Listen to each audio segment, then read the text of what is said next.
All right. Good morning, everybody.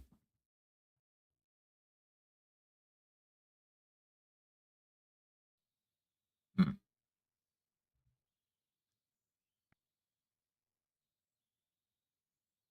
All right, let's get right to it.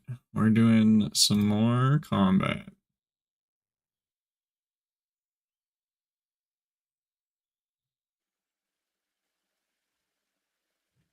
Gotta get that combat level to about 95. That's our goal.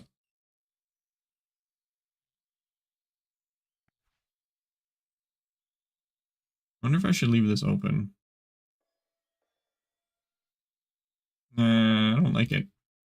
I started playing with just one side panel open, and now I guess that's my preferred style. Who'da thunk?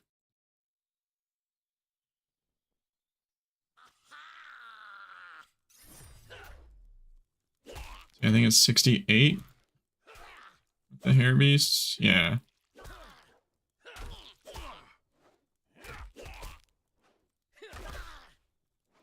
The audio's a little loud. That's better. I turned it up for when I was making potions last night so I could actually hear it over the streamer I was listening to.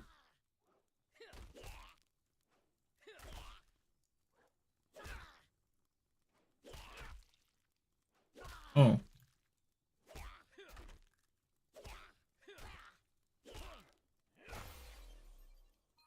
Hey. Yeah, there's definitely a new sound when you get a rare drop. Like, that didn't exist before. So what am I doing on Microscape? I don't know if I should make holy or evil amulets. I mean, evil amulets are more XP.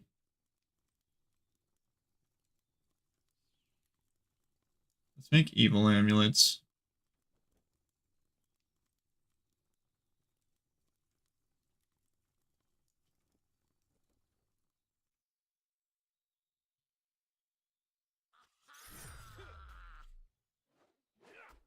Oh, I think the hair beasts are weak to Necromay, aren't they? They are. That's actually sick.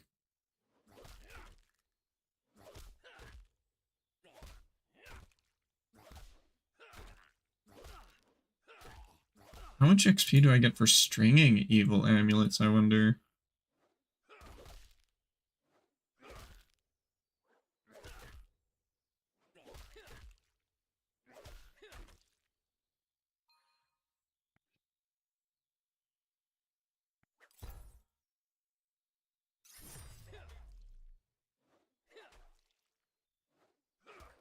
Do I get any? I don't get any. Okay. Interesting.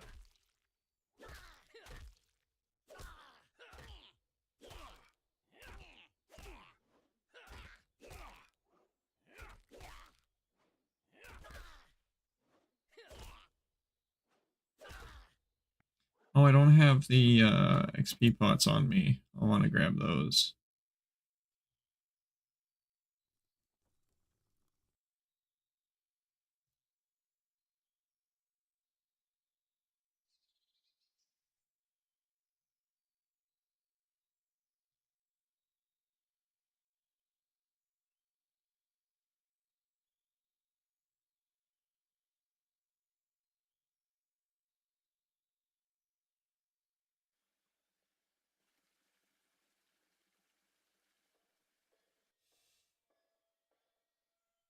Let's just put that on Do Not Disturb.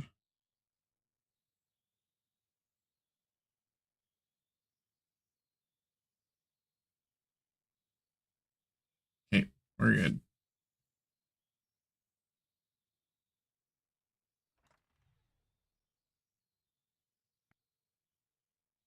Only have 15 left.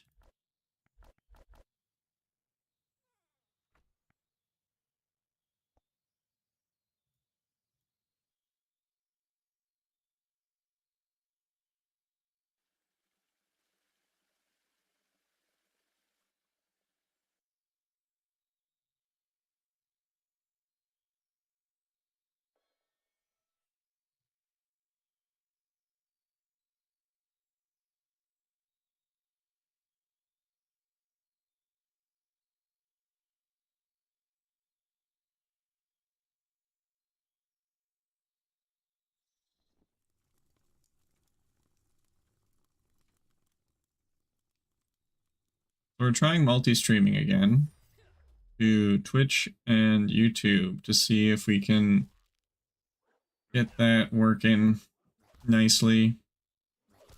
So far, there's been no issues, but we'll have to see. So if you're watching on YouTube and the stream suddenly stops, it's because my internet couldn't handle it, but we're trying it anyways.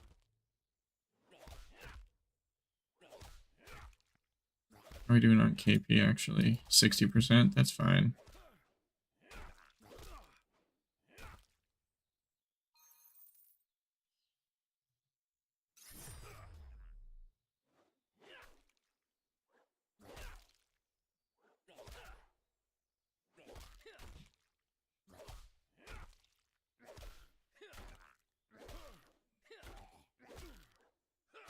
Nope. Yeah, that's good. I'm not directly center, but close enough.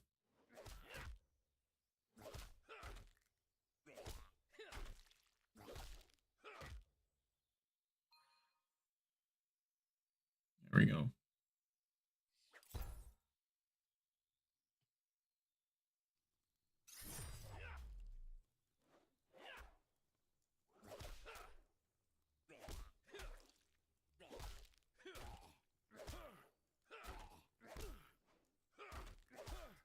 So I've actually gotten my alchemy pretty high. Oh, I got to 190. I didn't even notice.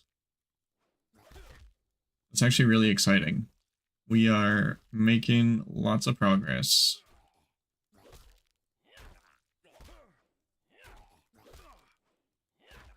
I totally forgot about post 200 passives for Alchemist, which is actually crazy. So it's like when I get to 200, I might just passive it for a good bit and work on the other skills I need, like Fisher, Chef, and Forager.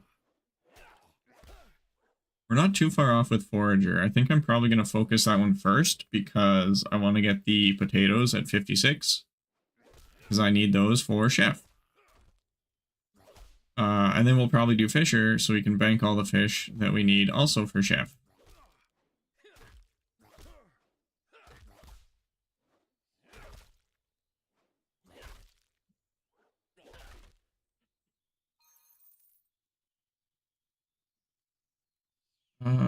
Okay, let's just pop that out. Hey, good morning, Swagwagon. How are you?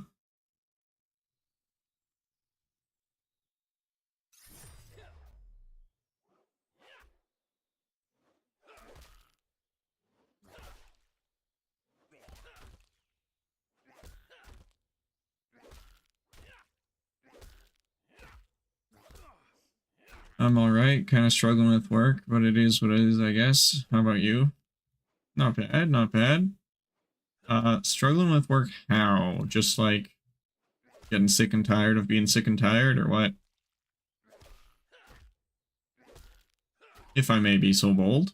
Yeah, okay. Yeah, work do be like that, though.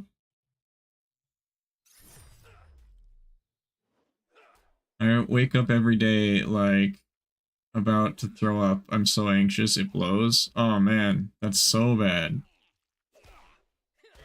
If you could do anything in the world and money was not a concern, what would you be doing?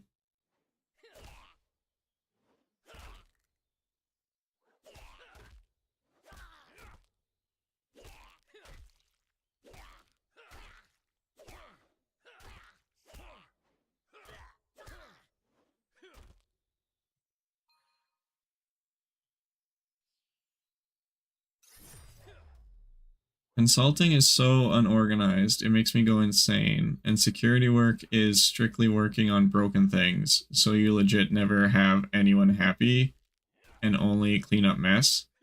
It's just not for me, man. I would just be playing games, lol. Fair enough, right?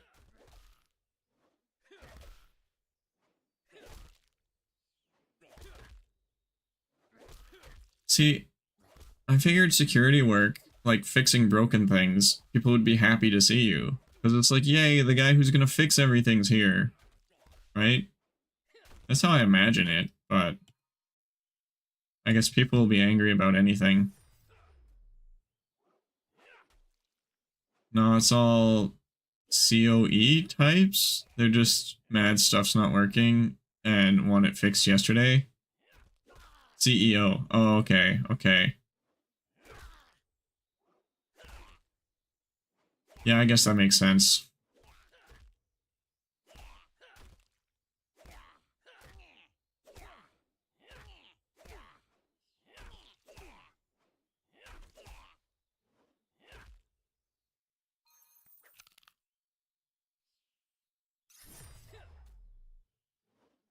I'd probably put more pressure on myself though too, but I don't know. I can't not. Yeah, that makes sense. It's so weird hating your job but equally being bad at things slash work. I can't just not care. You know, that's a good thing, man. I'm the same way. It's like I used to work at Walmart and all of my stress would come from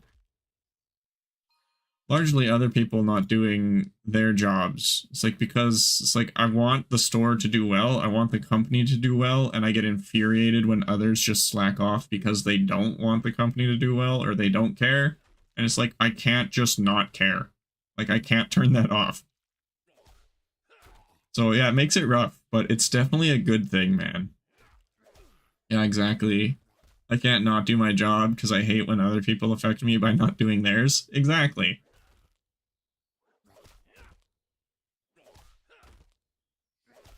Yep, that's the exact same feeling I had at Walmart. And it was exacerbated by the fact that it also felt like a dead-end job. Like there was nowhere to go. Kind of thing.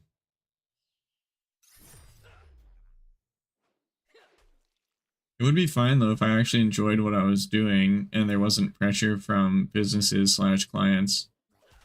Yeah, so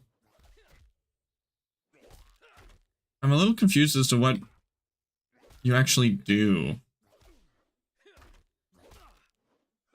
I low-key fantasize about going back to work at Target extremely often. I mean, if you can afford to and you think you'd be happier, like it might not be a bad idea. I mean, obviously not financial advice, but I'm trying to start like a freelance tech consulting kind of gig. And I mean, I technically have 2 clients right now. So it's kind of interesting. Money do be the issue. My rent is 1.2k alone. That's wild. Can you downsize? I know you mentioned, what is it, you have a girlfriend or wife or something? Like if you don't have any kids or whatever, you could probably downsize. Like it's all about sort of what you're willing to sacrifice, I guess. 2.1k? Did I not say that? In my head, I said that.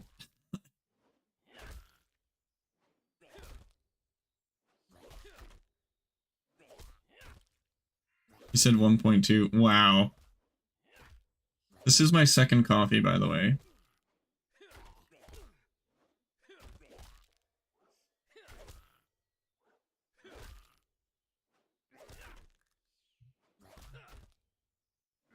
Yeah, but we live in the city. It's close to her job, and it's only a 2-bedroom. There isn't much cheaper unless you want to live in a legit box. Yeah, I mean, that's totally fine. That makes sense. If you're both working and you don't have any kids, there should be a bit of financial wiggle room, but I'm no expert. Like everywhere's a little bit different. If you're planning to have kids, then I would say probably keep the 2-bedroom. Trust bro, if I was single, I'd be in a trailer in the middle of nowhere, Arkansas. It's weird how Arkansas, random tangent, it's weird how Arkansas is pronounced Arkansas, but not Arkansas. But Kansas is pronounced Kansas. Well, yeah. Like, I'm working, well, I'm hoping I can get enough money going with this freelance gig that I can afford like a bachelor suite or something. Because I'm tired of renting rooms and like having roommates. I really, like, more than anything else right now in life, I want to be able to live on my own and support myself. Like, that's my short-term dream. Yeah, I'm just stuck in a weird spot because I think I'd be more than okay with bills and happier if I went to a job like Target or Mailman. But then I'd have to give up playing WoW at a high level because I won't have a consistent schedule. So it's like giving up my main hobby. I'm not sure if I would actually be happier. Yeah, that's a fair like assessment. And that's the sort of stuff you gotta weigh. Right? I don't think Mailman would be too bad because they have pretty like 9 to 5 schedules, don't they? So that should be pretty consistent. Yeah, my problem is I suck at weighing schedules. Yeah. Oh, actually, I broke down and asked my mailman how I become him. And they work like 10 hours, he says. 10-hour days is probably what you meant. Yeah. Interesting.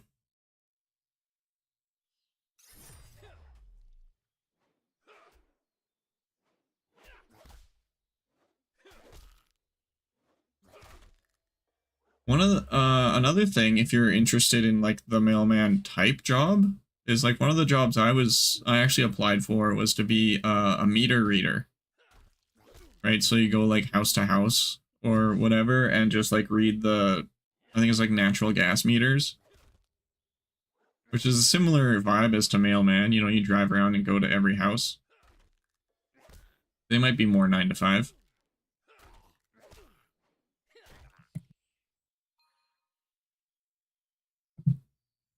And apparently, one sec. Until you work a bunch and get your own route, it's kinda random. The guy told me they get insane OT though. Like he was making $50 an hour when I talked to him. That's actually crazy. 50 bucks. Yeah.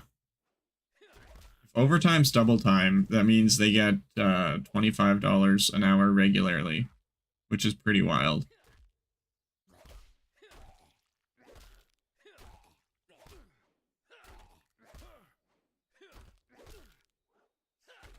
You know, everyone keeps telling me it's like there's also always trades.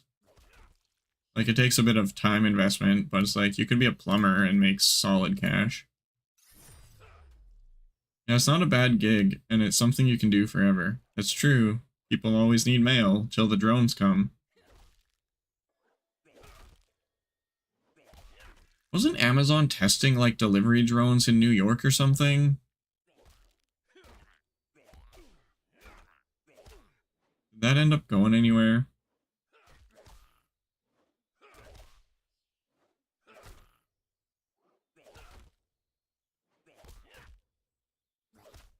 I don't think we'll ever have drones because people who live here are mostly terrible when it comes to other stuff that isn't being watched.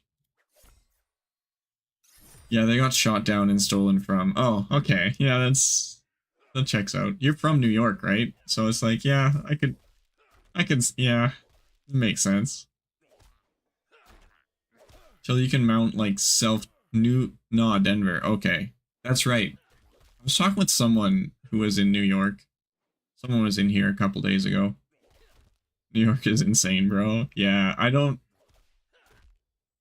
think I'd never want to live there, and I've never been there, but it might be okay to visit. We have 1 million people here, and New York is like 10 times that. Yeah. Yeah, if you're talking within city limits, I think Vancouver's around 1 million people. Yeah, it's definitely worth visiting one time. I don't know if I'd go back for no reason. Yeah, that's fair.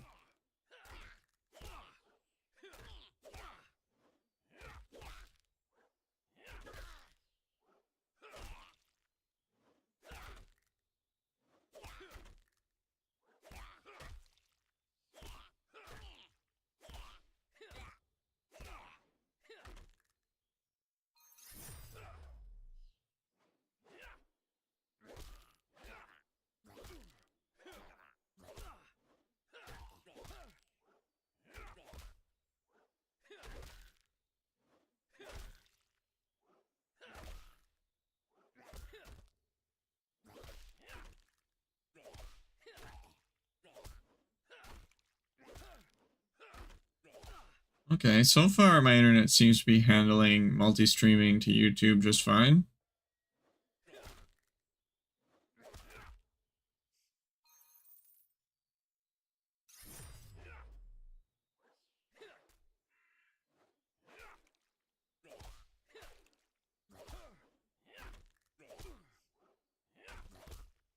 My fiance works at a vet as a tech and loves it. I'm jealous of her. Yeah, that's fair. Semantic side note, you're probably envious, not jealous. I just like to make that distinction because most people use them interchangeably, and they're technically not.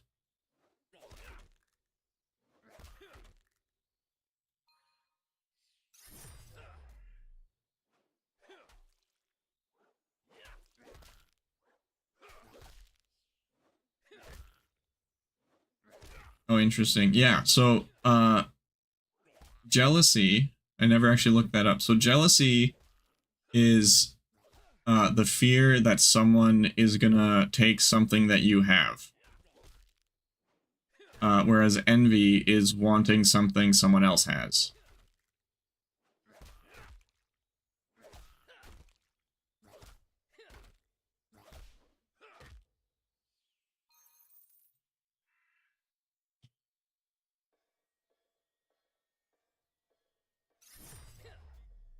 I think the underlying emotions are probably very similar, but minor semantic difference.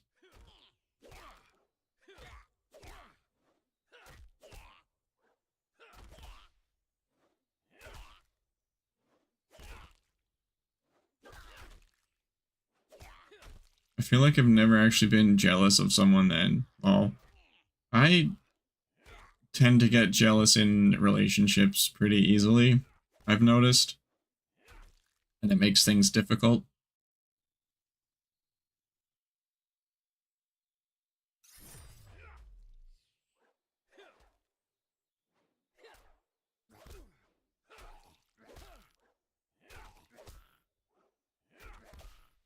But I think that more boils down to like insecurity in myself type thing.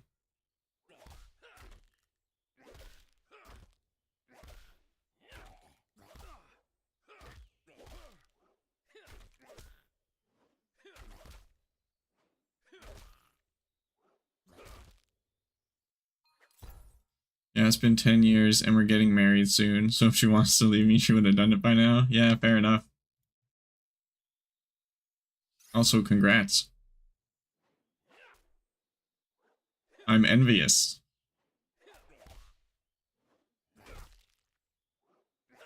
I think.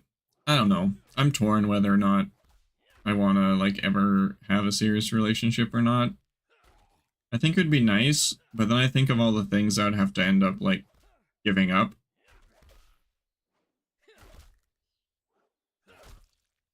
And I don't know. Like, if I find the right person, I should be able to strike a balance pretty good, but not till next year yet. Yeah, that's fine. Well, early congrats.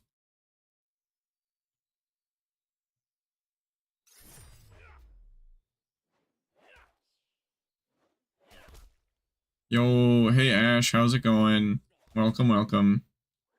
My main advice is to not settle and find someone that's at least identical worldview to you, ideally identical hobbies too. Yeah, but I'm a nerd, so that pool is pretty small. Not bad yourself? Not bad at all. Just killing some gobbos.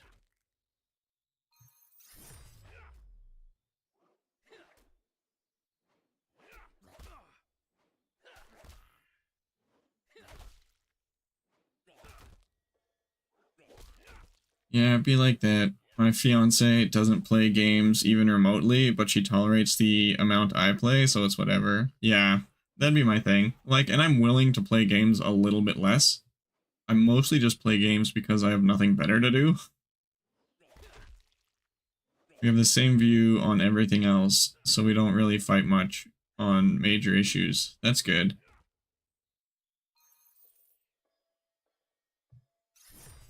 That's probs most important. Yeah, probably.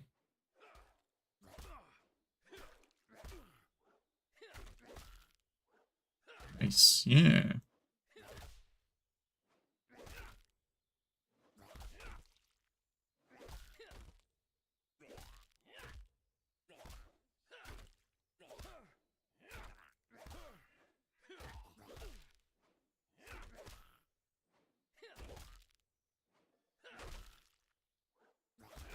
So when I was calculating like alchemy stuff, we also got to 190, by the way. That's pretty crazy.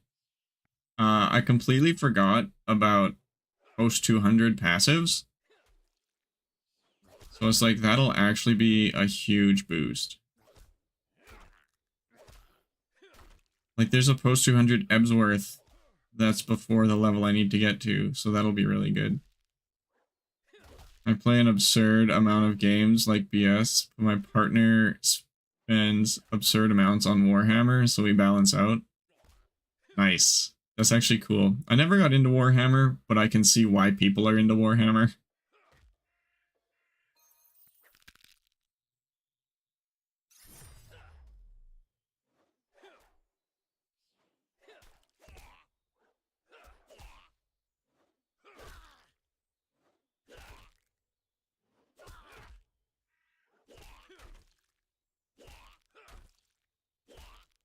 Be both different flavors of nerd. Yeah. I got into it as a kid. My poor father, just trying to relate, spent so much money. Oh, man. Bro should have just played video games with me instead. Yeah, probably would have been the cheaper option. But it's cool that your dad went out of his way to try to relate. Like that, I feel like that's not super common these days. That's like W dad. He was a Navy guy, so he was more into war games type stuff. Yeah, that actually really checks out. I feel like he could get into Warhammer. Yeah, he was good for the most part. Yeah. Well, that's good.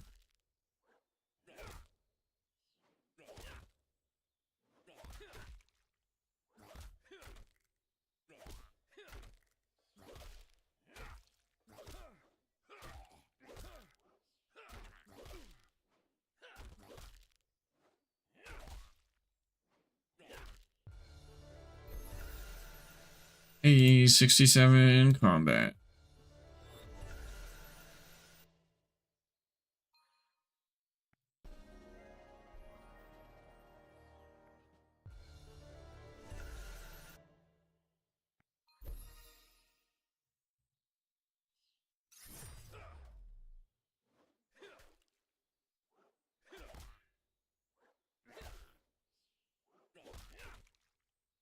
This character's alchemist level is almost higher than my main's.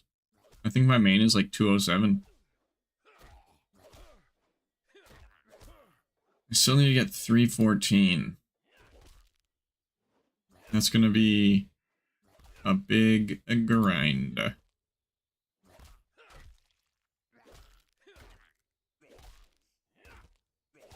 we're actually closing in on it pretty quick, not gonna lie. Because I'm thinking... I've almost finished the 153 materials that I've bought. So I think probably what I'll do is once I go through all of those, I'm just gonna spend all of my money on the most recent potion. And then if I literally like end up broke or whatever, then I'll start buying some more of these, the Chronopolis ingredients, and doing that again to make more money, and then get back to buying the most recent things and just kind of ping pong back and forth like that. Oh, dude, we literally just got a new potion. Sick.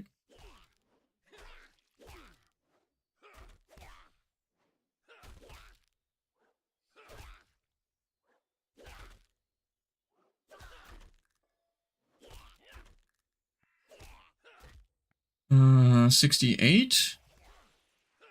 68 is the hair beasts. Okay, so we'll stay here till the funny number, I think.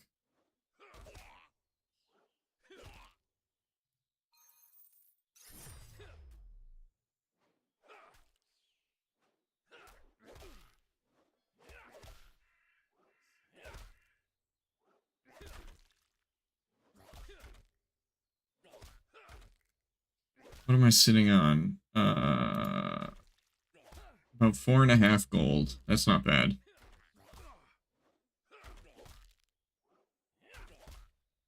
Hee funny number. Yeah, welcome costume.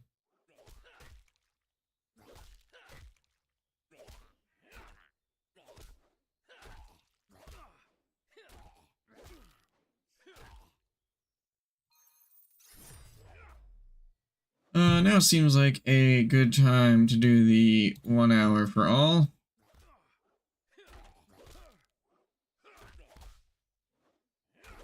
We got 24 days left on the Microscape wiki stream point redeem thing.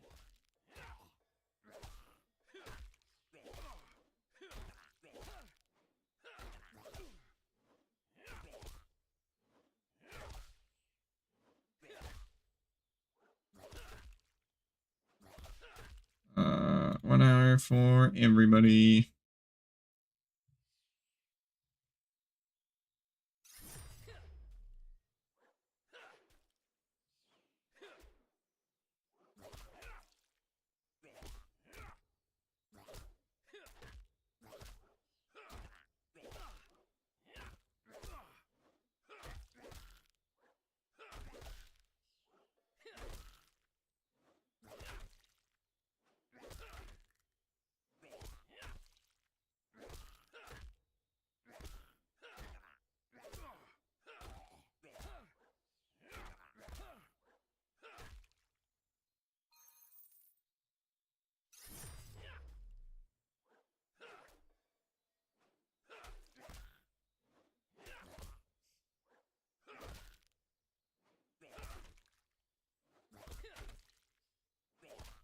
Oh, I found a bug and sent it in last night.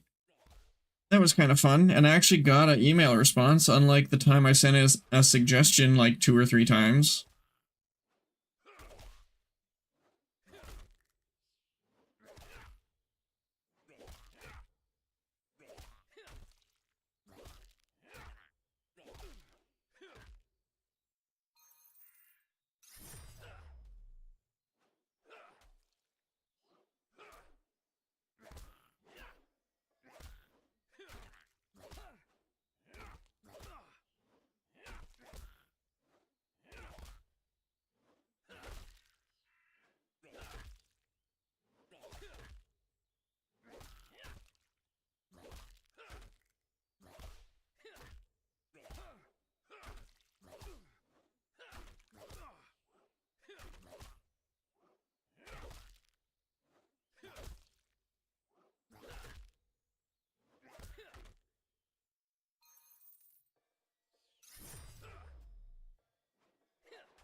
Hey, potatoes.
So Ash is probably merchant leatherworking. Swag's probably leatherworking. Oh, I'm trying to remember what Costume Cats was doing. Is it also leatherworking stuff? Doesn't seem right.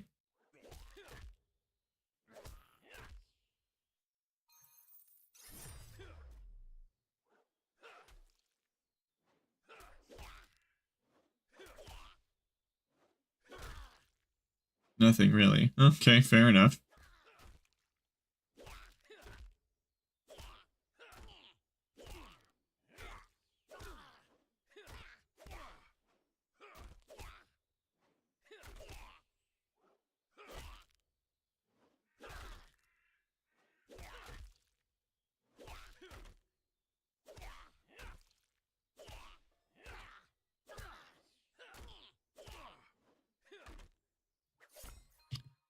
You know, hot take, but one of the things that this game does differently than RuneScape that I'm actually not a fan of so far is bank standing skills.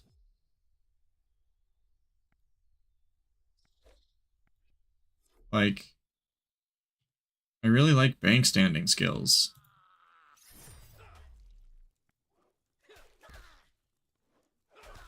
Maybe I'm crazy, but like, just things I can do in my inventory.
Whoa, I've never infoed a weapon before?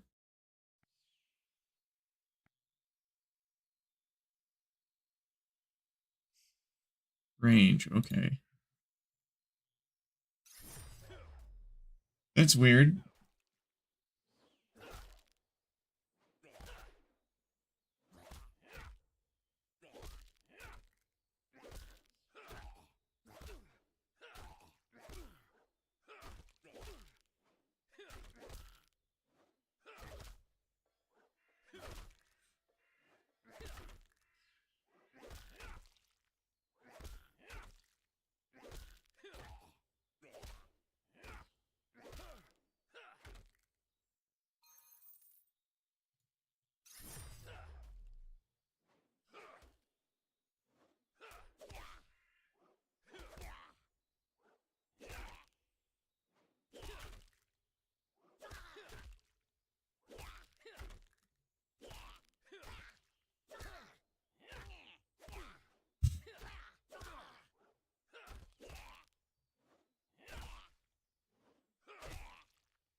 No, Vorpal's almost at 8,900. He's getting pretty close.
Okay, so at 73, I unlock the ghouls. Which I will... I want to do that. I want to get the masks. My concern is if I unlock 73, but don't get to the level where I can actually kill the ghouls, I'll have to past action them, which will be super annoying.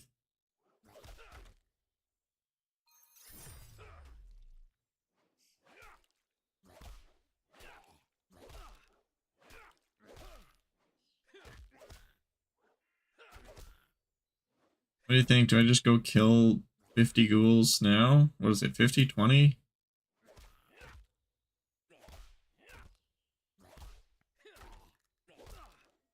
50, okay.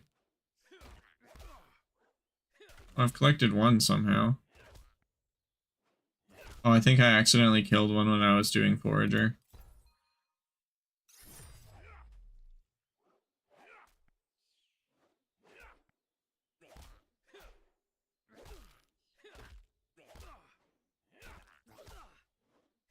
Oh, we'll wait till 69, because then I'll go kill the ghouls, and then the hair beasts are right there.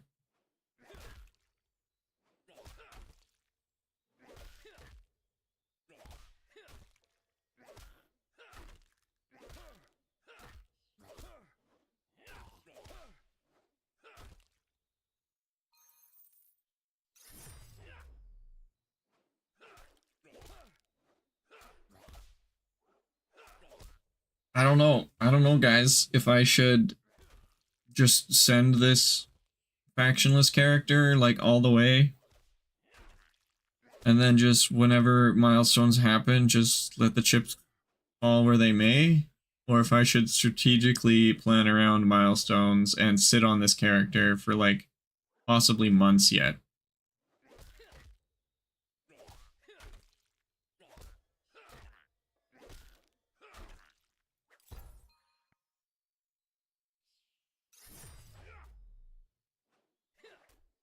I almost just want to send it.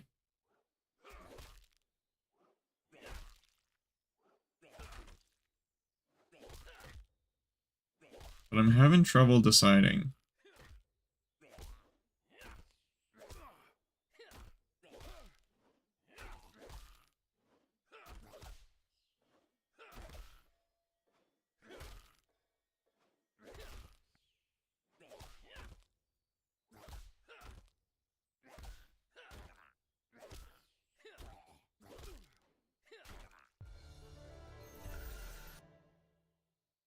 Any thoughts?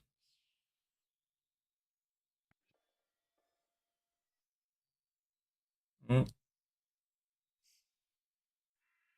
we go. Oh, this isn't a bad camera angle at all, actually. I don't like it because north isn't at the top, but pretty decent.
Oh, I didn't change my go live notification. Lol.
Hey, potatoes. Boil them, mash them, put them in a stew.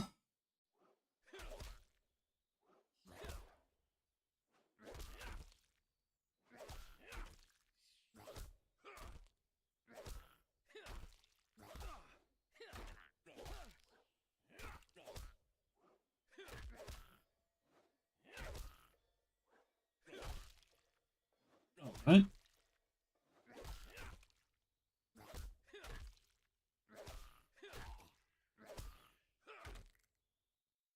Okay.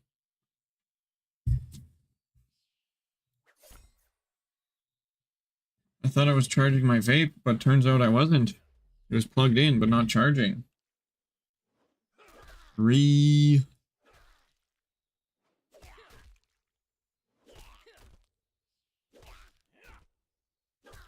If only I had a single other USB port. Let's do this.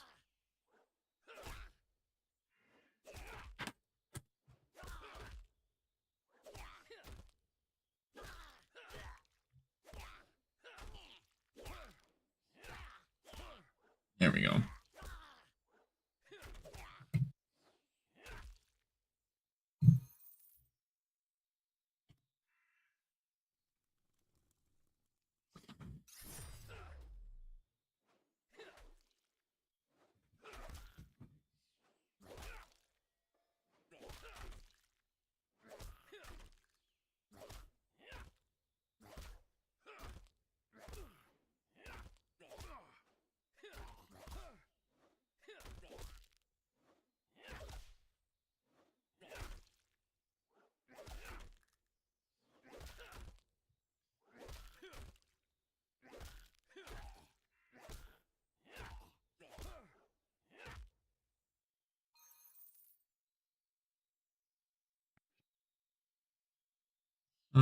Boop, boop.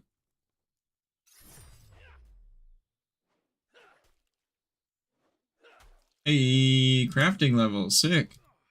43. See, it's 46 for the orbs, I think.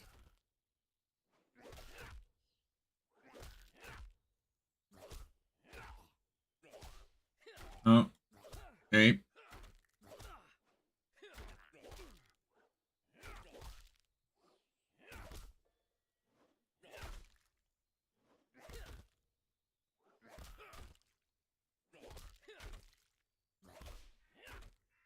Yeah, 46 for the orbs.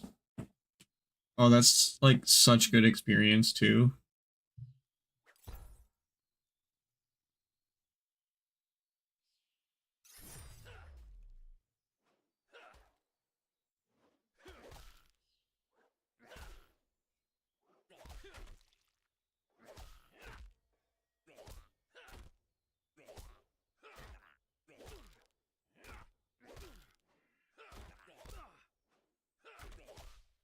Curse Evil Amulet?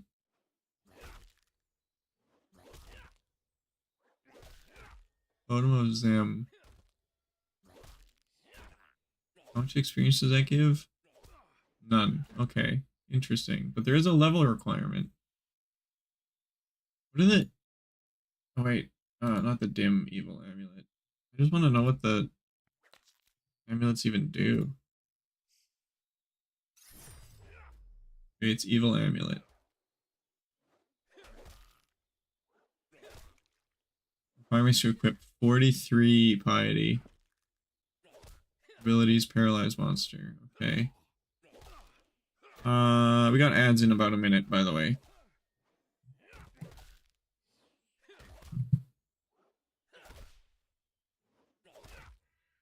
What does paralyze monster do? A prayer that causes enemies to skip their turn consumes one sacred rune per enemy turn. Is that per enemy turn skipped, I wonder?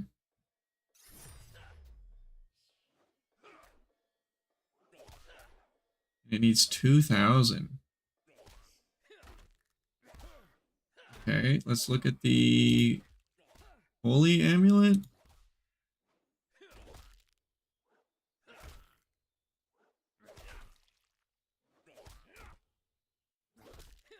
Bless Holy Amulet.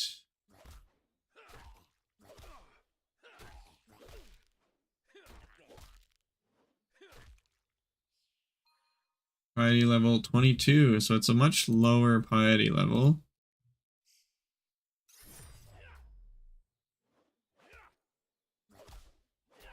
And it gives you +3 piety. Okay. It gives you rapid heal. Prayer that triples your health regeneration speed, consumes one spirit rune per regeneration event. And it takes 1,000.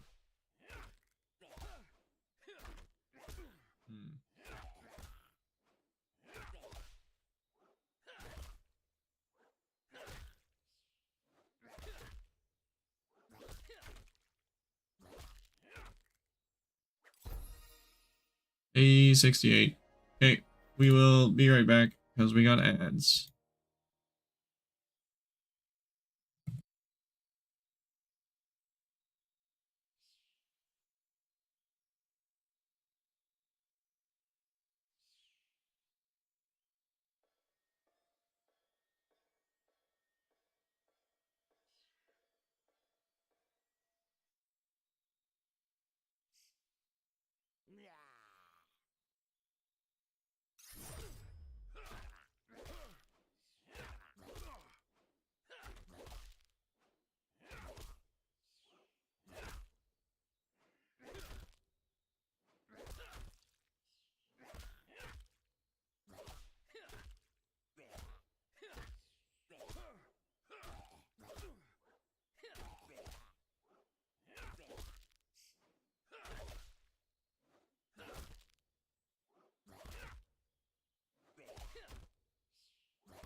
I wonder if I can walk around with that open.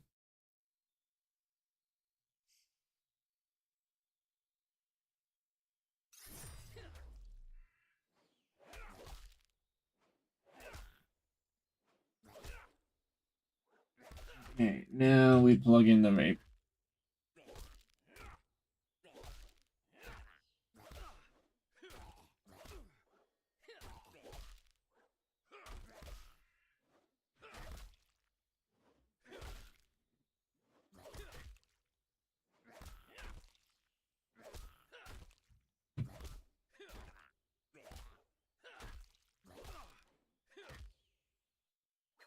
Oh, I didn't grab the canbo.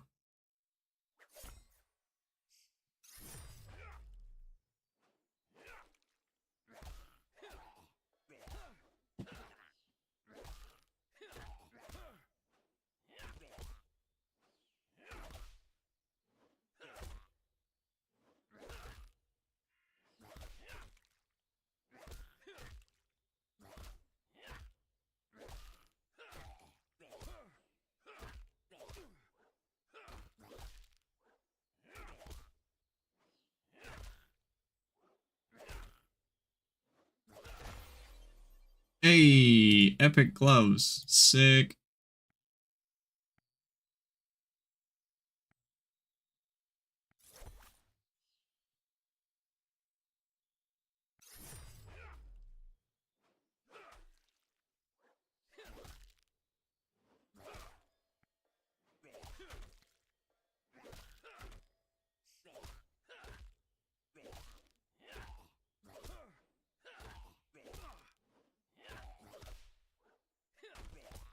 Hang on, is this a Spotify playlist? No, it's not. Interesting.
I wonder if anyone has seen World 3 open in Microscape.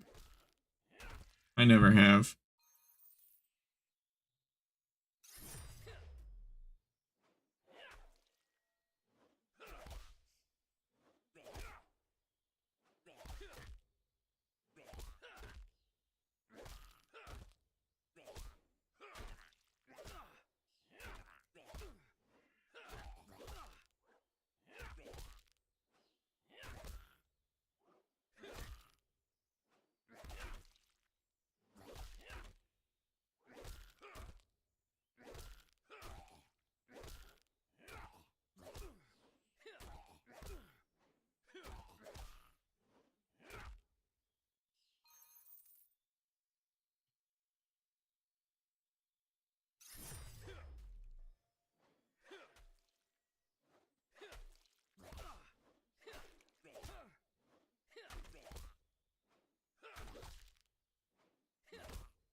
Oh, I did drop some frames for a minute there. Interesting.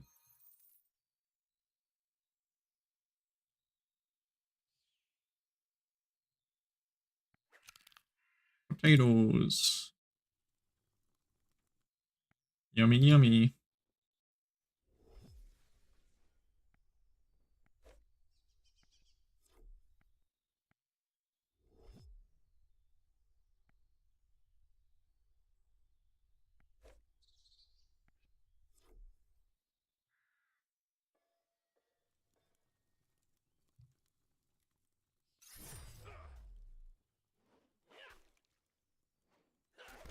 I'm actually really excited for this character once dungeons come out, assuming there's a free-to-play dungeon.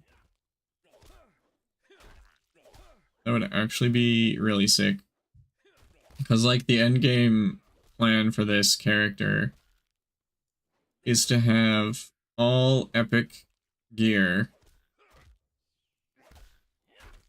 Probably with the... I don't know how the different armor sets work out.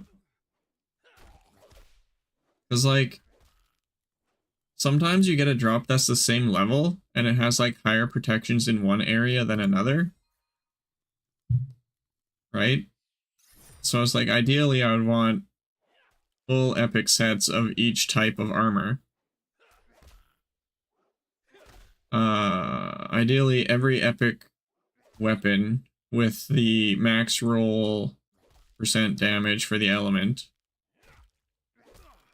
These Plumbate weapons, they come in all damage types. So I'd like an epic one with a max roll for every single type of damage. So that'd be sick. You know, and then I can like pick and choose the perfect builds for whatever the elemental stuff is with dungeons.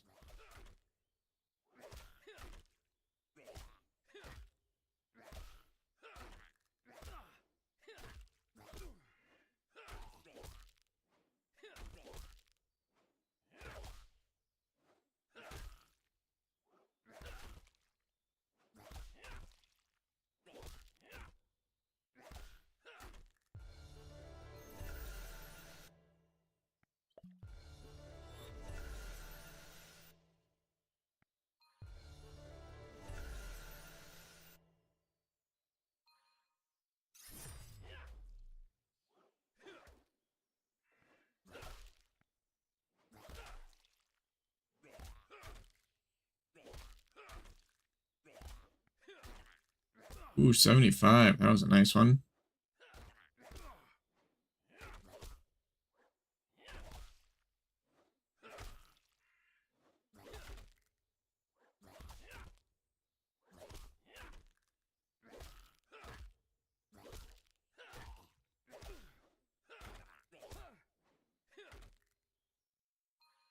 Hey, Brighter Shores Central. Yeah, we are on that grind for sure. How are you doing today?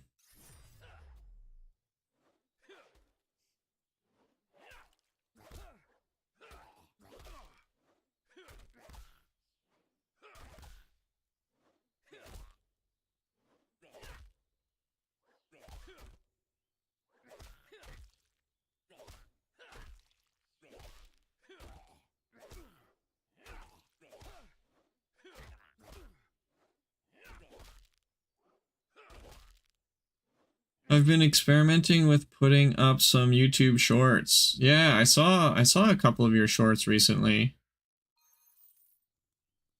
The last two did quite well yesterday, combined 3 to 4K views, and hopefully in algo of MMORPG gamers or returning players. Yeah. Yeah, shorts seem to do, like, pretty good. I've just been, taking clips during my stream, and, like, I'm trying to get, like, 2 or 3 to 5 clips per stream, and then I'll comb through them afterwards, find a decent one, and then upload that one.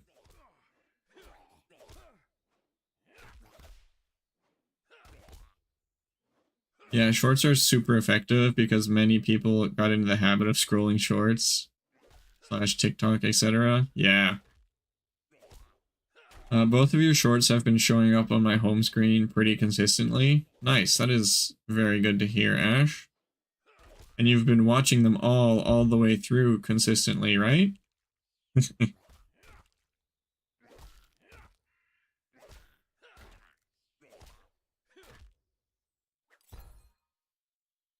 I do it too, end up scrolling shorts for 2 hours and not realize that time has gone by, lol. Yeah, I'm not too bad with it. I definitely used to be a lot worse. But I usually end up just doing it on, like, Facebook Reels more than anything. Sometimes YouTube Shorts, but it's more like I'll see one on my homepage, watch it, and then go back to my homepage so I don't just scroll forever.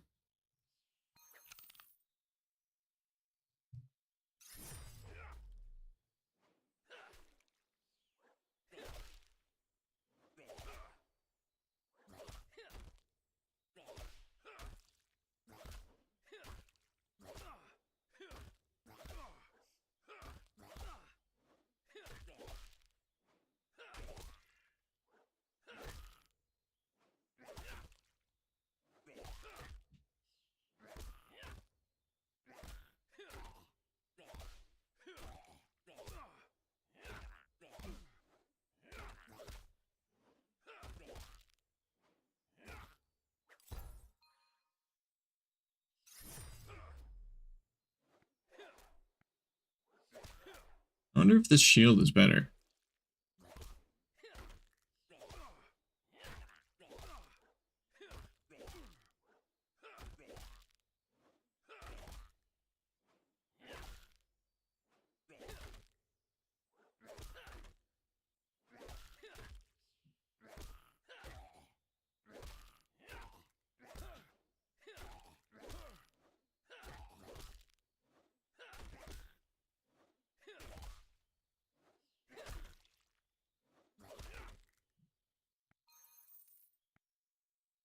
Oh, have I never infoed an armor thing before? That's so bizarre.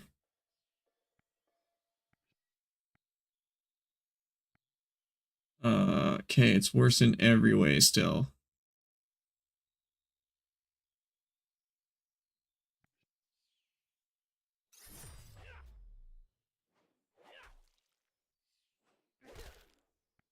See, if I info this, we'll say 71 impact.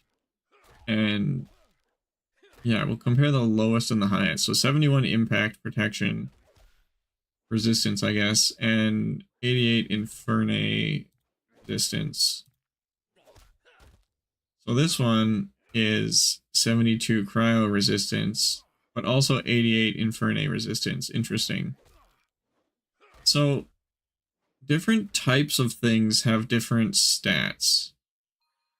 So ideally, the end game for this character is to have a full epic set of every possible piece of gear for guard. Or factionless, I guess. They say guard in the name. Guard leather mail torso. Guard studded leather gloves. So it's guard equipment.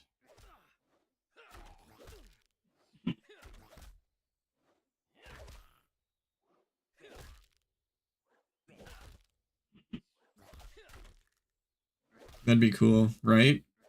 Like these Plumbity things, can equip go over 100 or only you? Yeah, the equipment will not go over 100.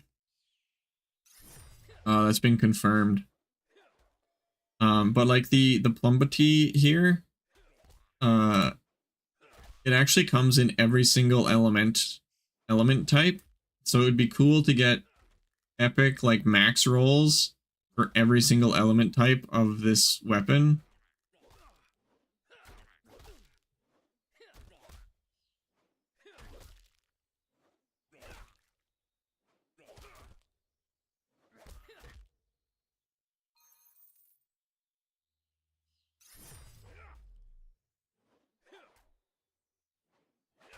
That's farming those items is going to be episode 2 of this this character's series. Episode 1 is getting the stats.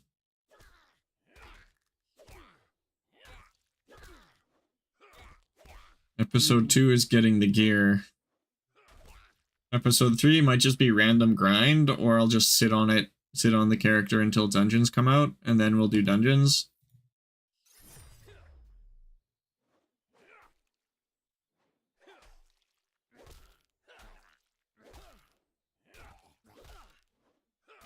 I still can't decide if I want to just full send before milestones and get like the character done, or if I want to wait until milestones, which might be a few months yet. That's gonna be the tough call.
With the personalized striping, I wonder if it makes a combat-only account more viable with 0 in every other skill. Just keep choosing Hopeport stripes, faux packs? Yeah.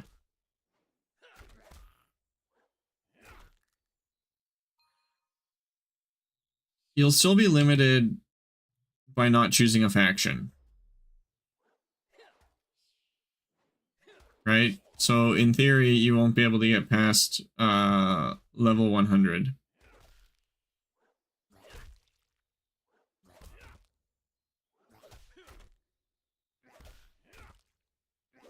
But you could do something.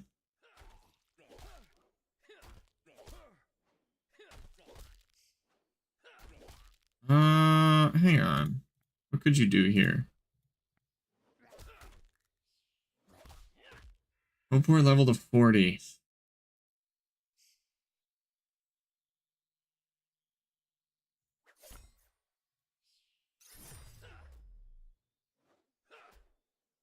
I think that's the only... Yeah, that's got to be the only hard requirement.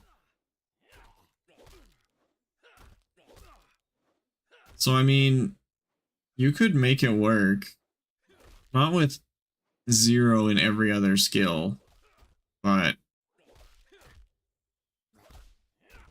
with only 40 Hopeport levels, you could do it. And then that would open up a whole lot of possibilities. Yeah, that's the annoying thing. Got to train skills. I would love to have an account with 0 in all, just combat. Yeah. So, I mean, if you decided to pick a faction, which would really open up a lot of doors, you could get like 10 in each of the Hopeport skills. And honestly, that's not bad. But that would be the best way to do it. It's just 10 in each of the Hopeport skills, and then the rest combat. Yeah, that's a good idea. That'll be the closest you can get to what you're thinking, based on how my brain works. You would be limited by quests, in a sense. Like, yeah, you couldn't do the Lost Shipment. You couldn't do Herbalist. You couldn't do any of the quests beyond the Obelisk and the main story.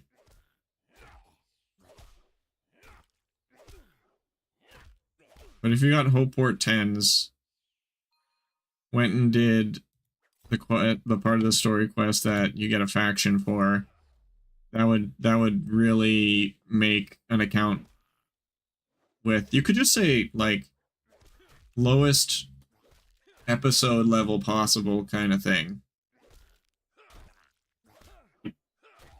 I have the strangest feeling striping may have a physical object tied to it, like the obelisk or something. Maybe.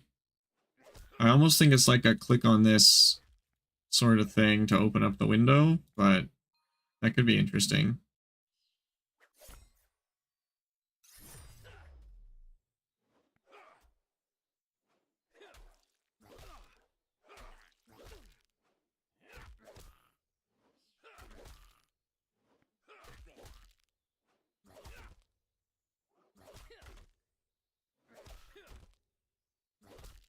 Okay, we're almost ready for hair beasts. And the ghouls.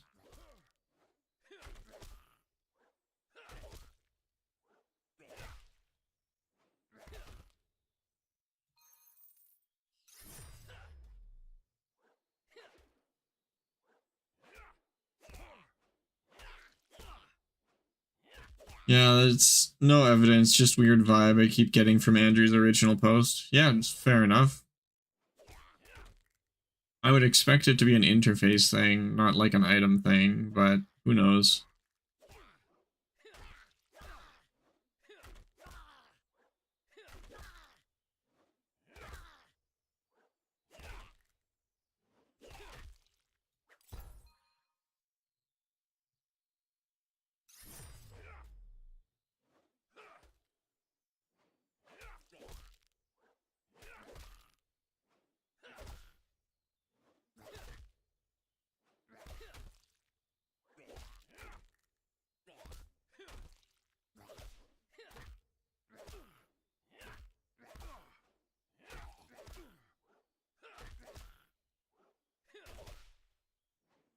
Yeah, maybe you like talk to Jal the Green or whatever.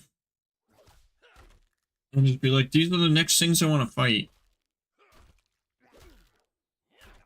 Maybe something like that. Also, that's going to be an interesting thing with combat bounties as well. Ah, beat me to it, the jerk.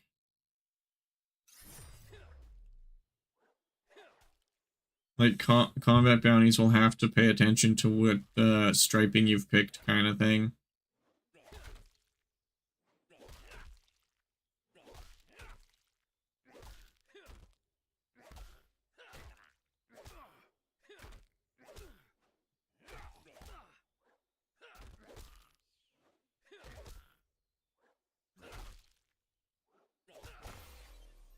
Hey.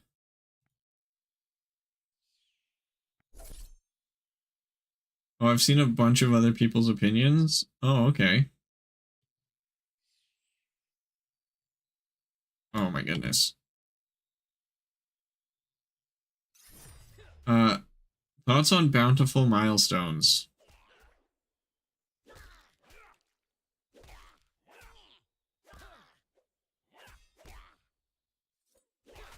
I don't think I like them. I'll accept them, and I'll do them, but I don't think I like them. Just because the way bounties are currently in the game, I'm just not a huge fan of them.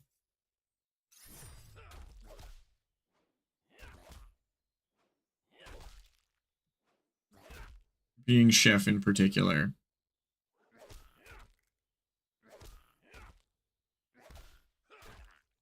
I don't know. I'll have to test them out in the beta. See what I think about it. But my gut reaction to bountiful milestones is no thank you. They would seem to make them different from merch system. Yeah. Well, it'll be closer to, like, chef bounties than merch. Chef definitely rubs me the wrong way with that kind of bounty. Yeah. I have to do every other related skill in this milestone first. Yeah. See, so for combat, that actually sounds like a really good idea. A bountiful milestone for combat? I think that's, like, brilliant. But a bountiful milestone for fishing? Feels weird.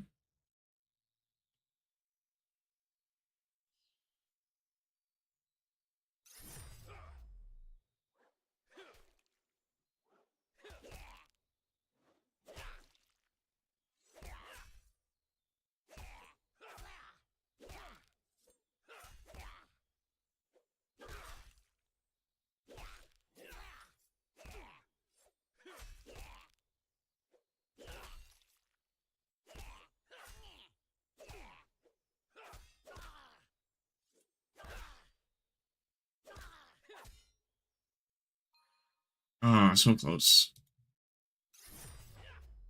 New global skills could link with milestones quite well if they do those. Yeah, I would like to see more global skills, honestly. I don't know what you would... I can't think of a single example of another global skill, but I definitely like the idea of them.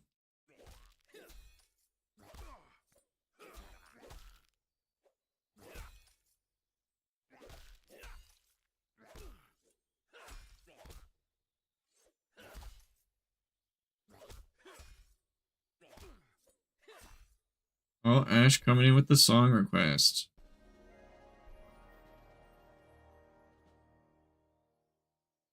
Only for you, homesick.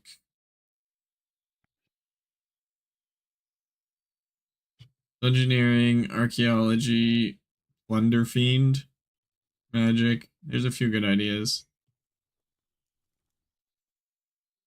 Dungeoneering would actually be a good one if it...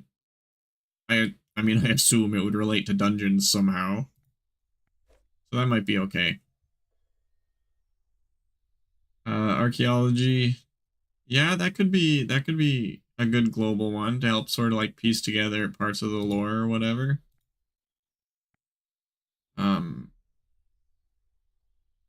I don't know what Plunder Fiend would be. It sounds like just a random portmanteau you've come up with.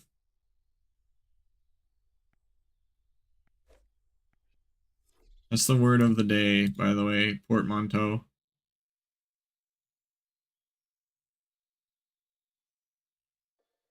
Let's sell... It's from another game. Oh, okay, interesting.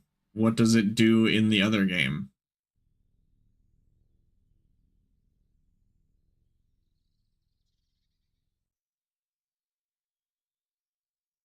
It's a way to say pirate without saying pirate.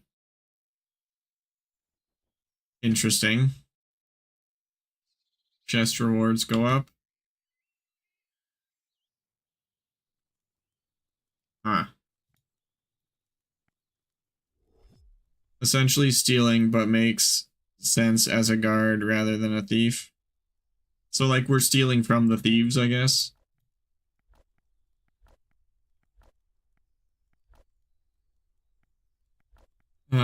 Tacit had the idea of adventure clue scroll style system with puzzles, but making it into its own unique skill and have different collection logs for each episode. Yeah, that could be cool. I don't know.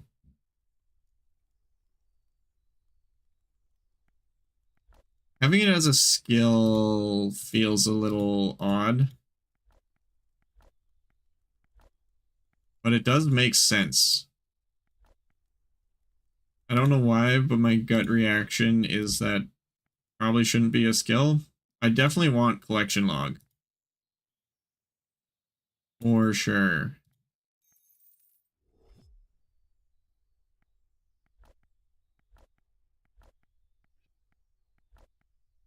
But I think we do definitely need some sort of distractions and diversions like clue scrolls.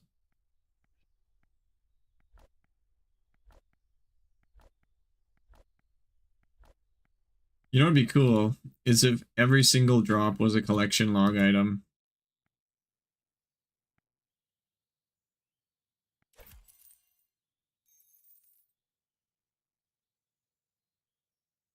Yep.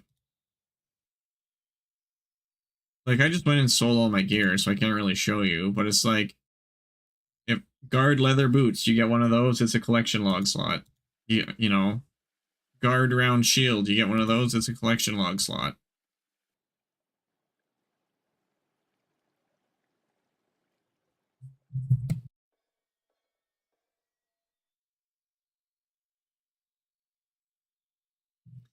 What do you think about pseudo-global skills? Like, you train them in one area, but they affect everything. Detective is kind of like this, but agility would be the RS equivalent. How is detective like that at all?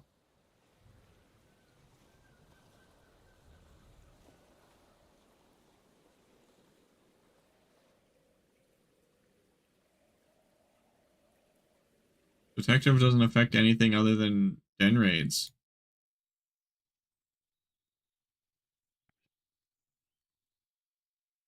Sense aura, okay. Combat training will be used in Stonemaw quest. Do we know that? Shortcuts. Yeah, but shortcuts still only affect Chronopolis.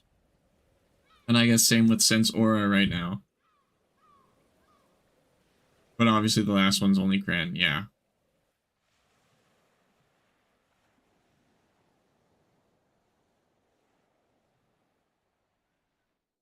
Oh, where am I going? Okay, I want the ghouls.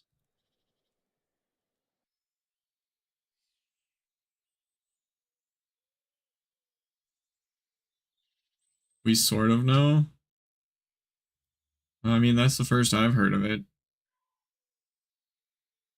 Depends if the data mining's reliable. I mean, I think the data mining's reliable. It's just whether or not things get changed.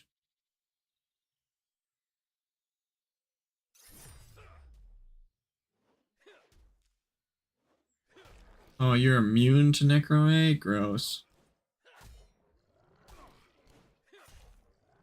Yeah, a lot has changed. And a lot will continue to change, that's for sure. I just want the ghoul mask.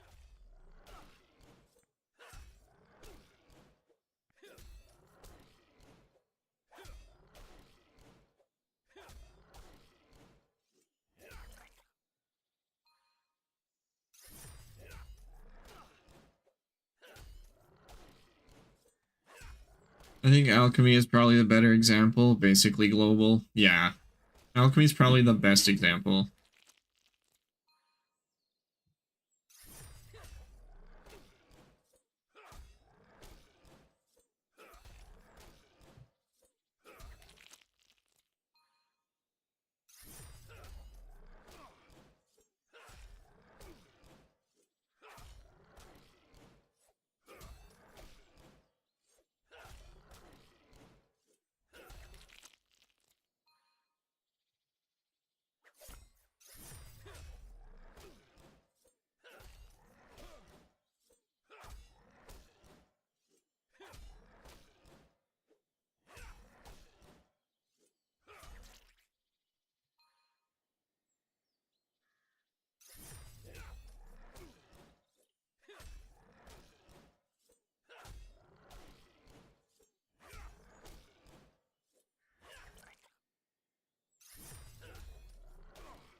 Oh, gross. He's so far away.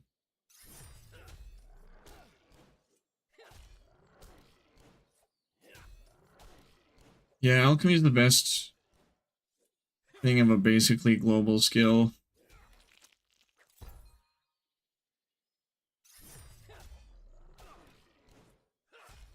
Oh, I know.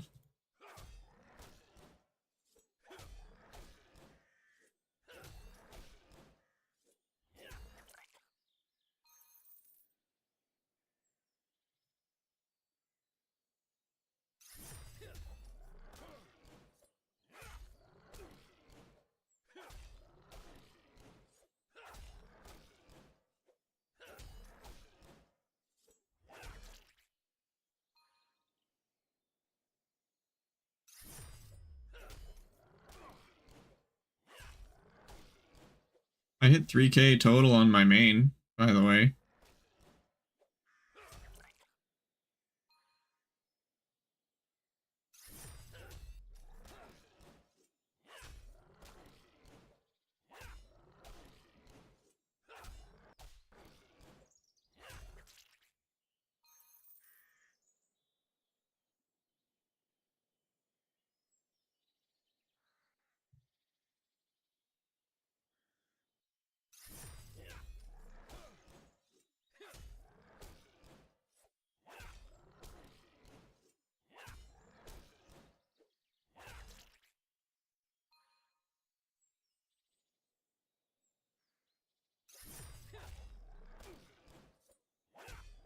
It's so funny, people complaining about the Halloween event being a Kill X quest. And those same people are literally saying, add Slayer to the game. It's like, bruh. What do you want?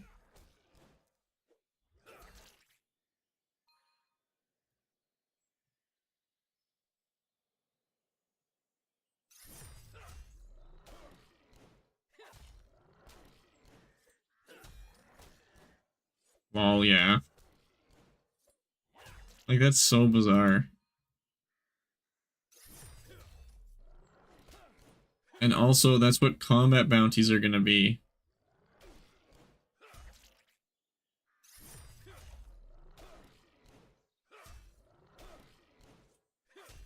I wonder if you'll be able to pass action combat bounties.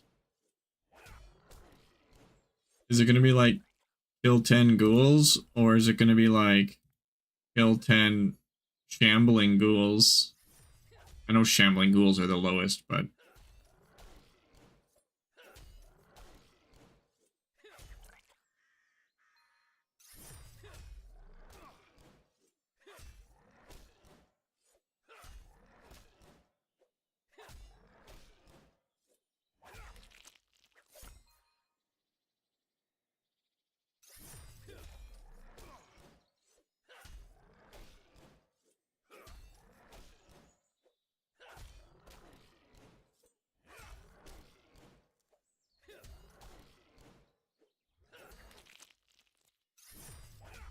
My suspicion is the whole milestone changes at once, considering they reworked past action menu. Did they rework past action menu?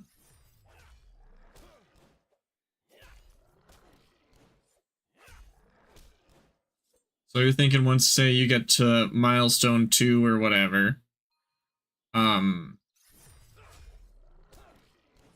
that is like, it'll unlock all of the milestone 2 monsters?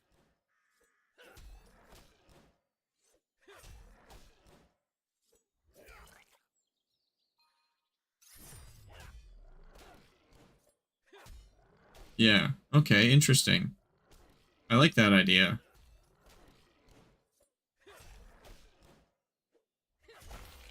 Ooh.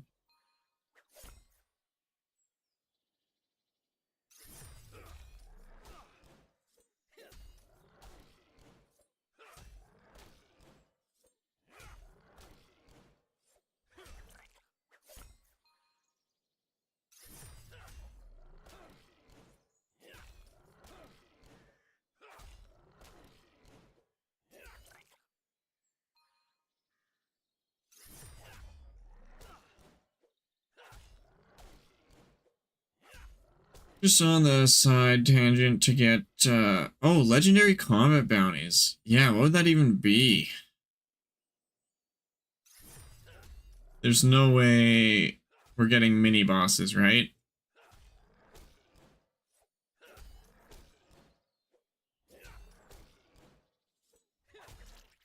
Okay. Here's my possible thoughts on the matter. Well, there's a couple possibility for legendary combat bounties. One, they could just be larger number of kill X quest.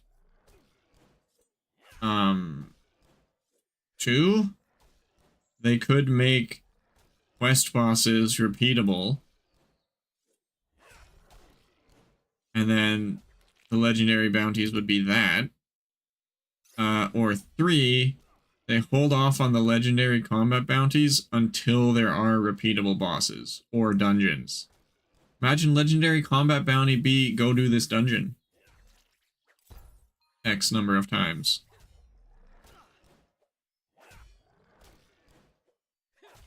Oh, repeatable quest bosses would be awesome.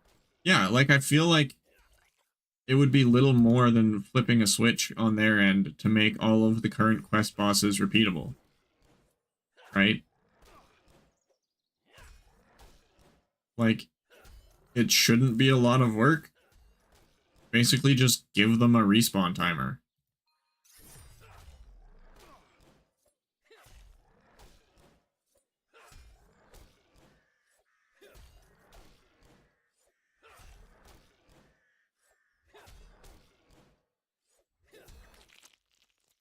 But that wouldn't scale very well with the quest bosses because there aren't really going to be any, like, post 200 quests. Hashtag, when do I get my 20-star quest?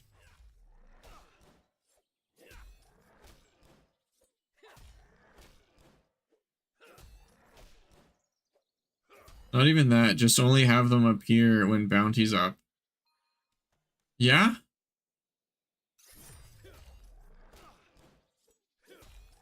Yeah, that could be good too.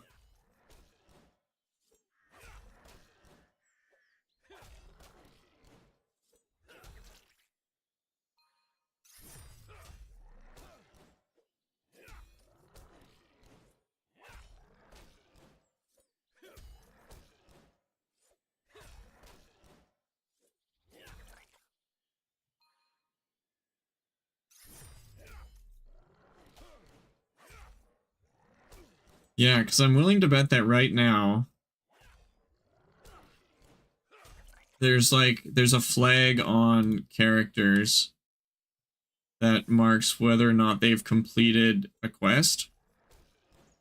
And if that quest is completed, the boss mob doesn't spawn. No, it's probably not even that complicated. It's just When player enters this instant, spawn boss mob. When boss is completed, player exits the instance.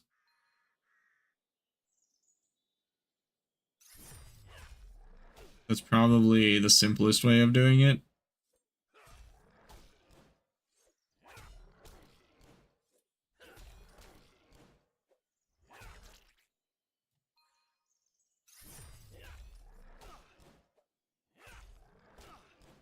And so you could add like a flag. It's like with this bounty, spawn this mob, which happens to be a boss mob. You know, people who don't understand code in chat are completely lost right now.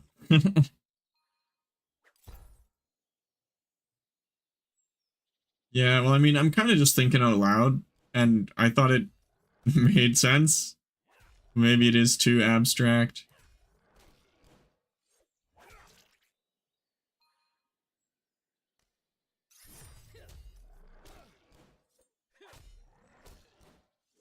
Oh, yeah.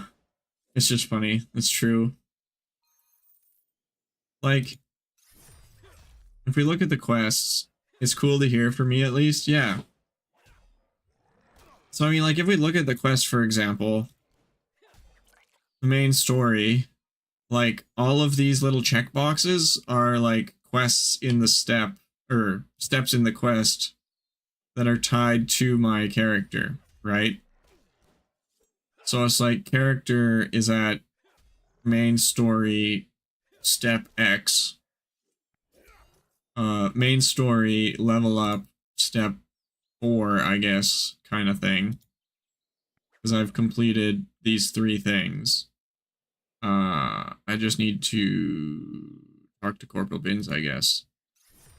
But it's like the boss monsters are instanced because you'll never be in the same room with another player that's also fighting the boss. So it's like, if you look at the quest here again, so it's like once this box is checked and player enters this room, they get teleported to an instance. Right? And then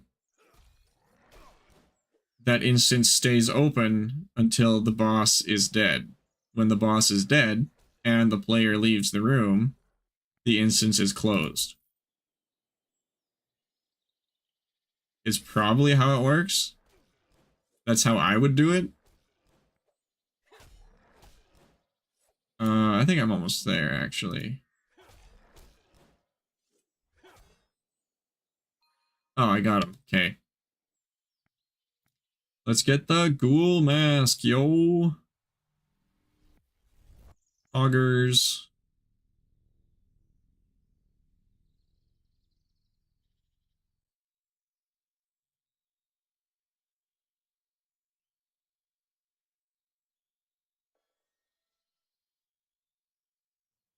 GZ. Thank you. Thank you.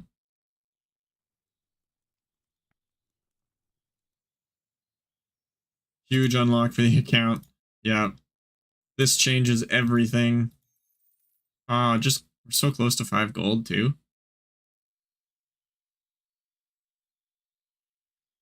Now I can take off this silly crow mask. He said the line, Pog. This changes everything. Wow.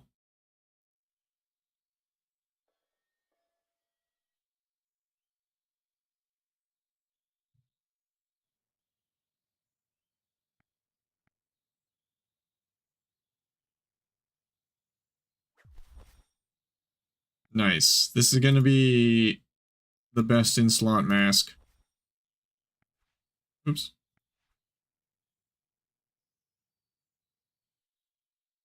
Wait, I didn't even think.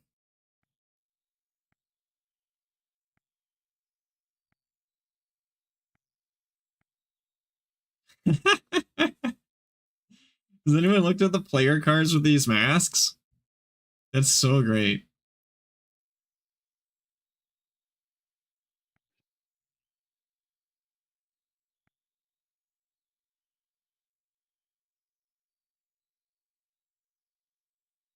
Lol.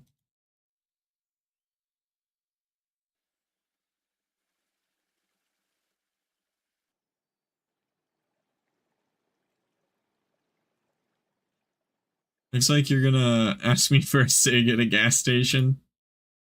Yup.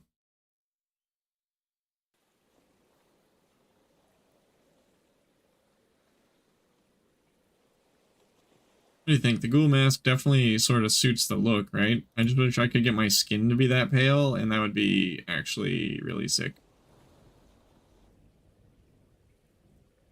Okay, but we're on to the hairy beasts.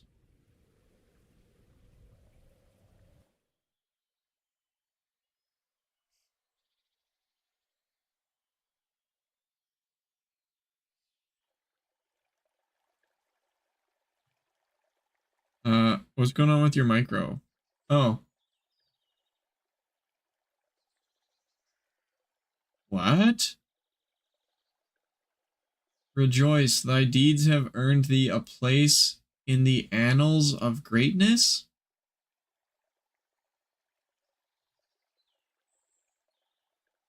Crafting up. Oh my goodness.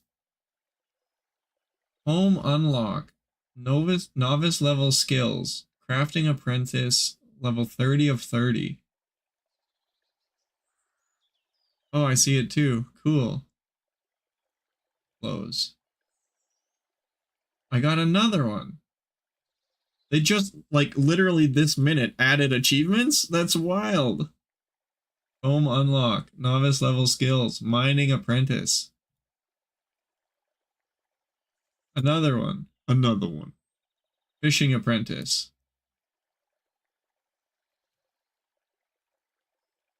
Fire making apprentice. Wood cutting apprentice. Cool. Yeah, this is so cool. Dant, are you here? I want to tell you how cool this is. Abilities mastery. Shepherd. That's probably the last one. Yeah, okay. Oh, no, we got another one. Awakening power.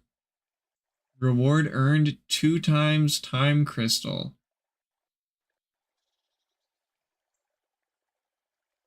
Kent's been cooking. The journey begins. 1 time crystal.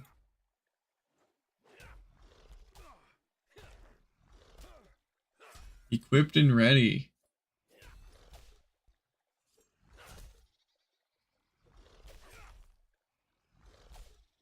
I think that's all of them. Home. New. Oh. Okay, that does not scale properly. Okay.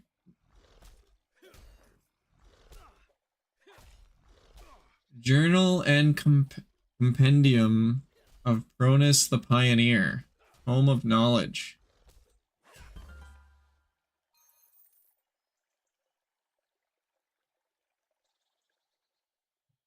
Bro, I want a hair beast mask.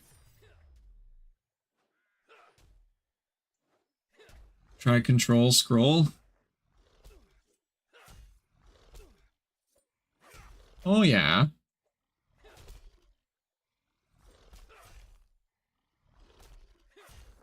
Okay, O'Rock digs. O'Rock digs. Valcrest trades. And the heartlands of Green endure. So it was, and so it seemed it would always be. But the roads grow thinner and talks shorter, and the lands between them carry rumors heavier than harvest.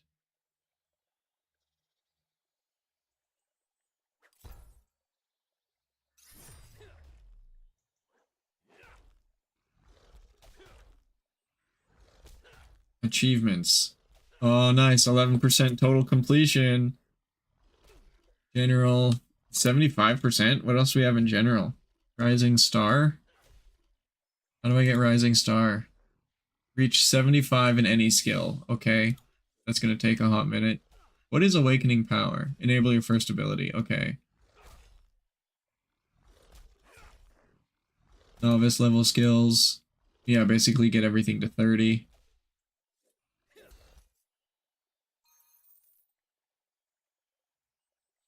I don't think I want pondweed. Congrats on the achievements. Hey, Kent, I was just saying you need to get in here so I can tell you how cool this is. You've been cooking. It's so cool. Uh, expert level skills. What is that? Level 75. Ooh, tough. We got ad break in a minute. Prayer mastery. Okay, that's unlocking them, I guess. Though the scaling is a little wonky in small windows. Yeah. So far, that is my only critique of this entire thing. Is that the scaling. Like, I had to scale down to 60% to get it to fit in my window at all. Abilities mastery. There's no way someone can unlock all of the abilities, right? Yeah, you can scroll to the right, but it's not obvious. I did see that. It does just feel a little janky. It's functional, but a little janky.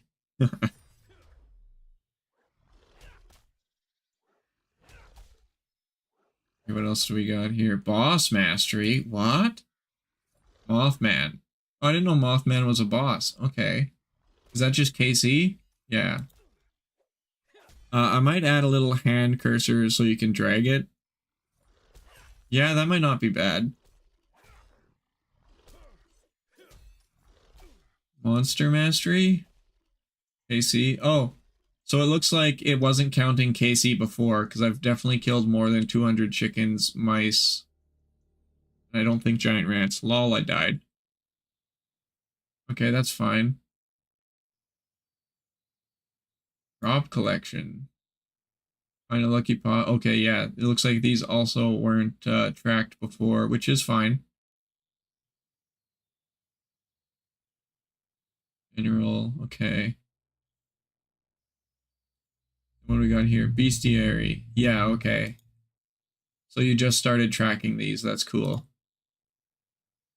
And those don't do anything yet. Okay, cool. That is sick. I love the update, Kent. Like, that is huge. I will be right back because we got ads.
All right, I'm back even though the ads aren't over.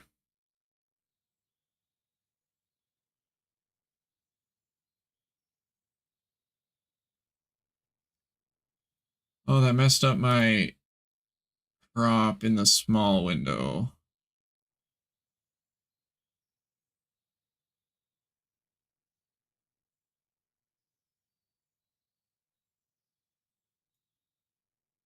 There we go.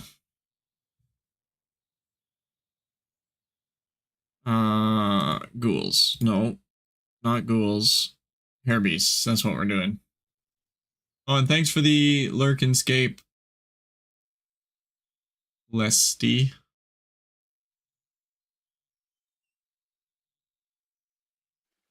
That reminds me, I should probably do that redeem as well. Well, not that redeem, but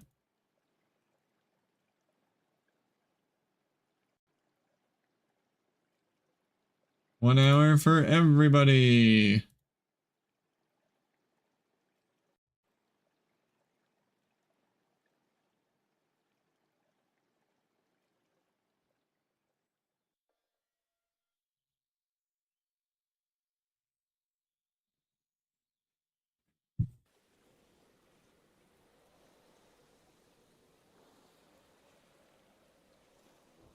Yeah, I'm not sure if you're still here, Kent. I'm not sure how else you would handle the scaling of that little achievement book.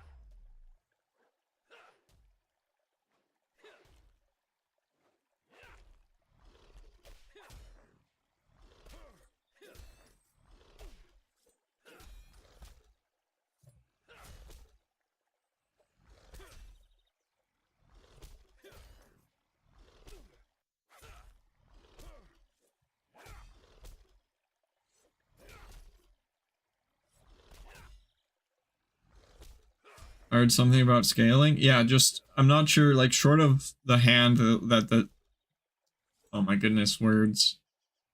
Other than the hand that lets you pan around the little achievement book, I'm not sure how you could possibly, like, downscale it nicely. Maybe, like, a more obvious scroll bar or something. Horizontally. Yeah, I don't know. Other than completely changing the UI of it, I don't know how you would handle the scaling.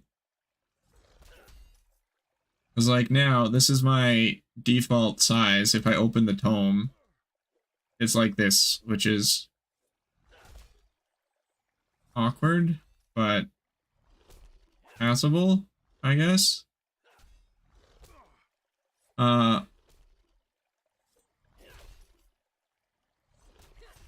Yeah, you know how the tomes are made of 2 pages side by side? It could just be 1 page at a time, like how we've...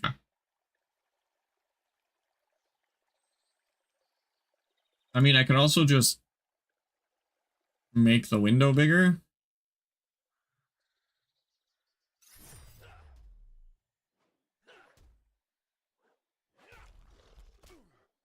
Yeah, you could make it so it's just 1 page.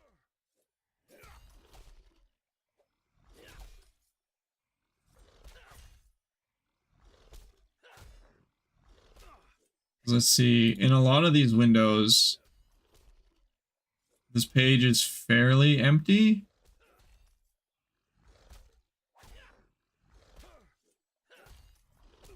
But then, like, in order to see both of these, yeah, I think that might be a better option, just having it as the 1 page thing.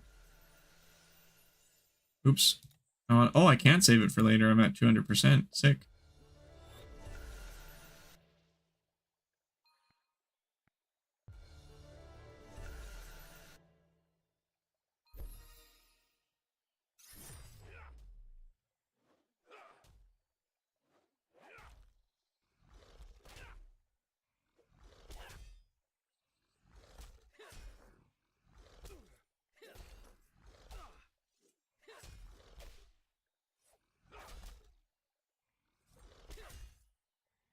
Yeah, it's a minor thing, I think, either way.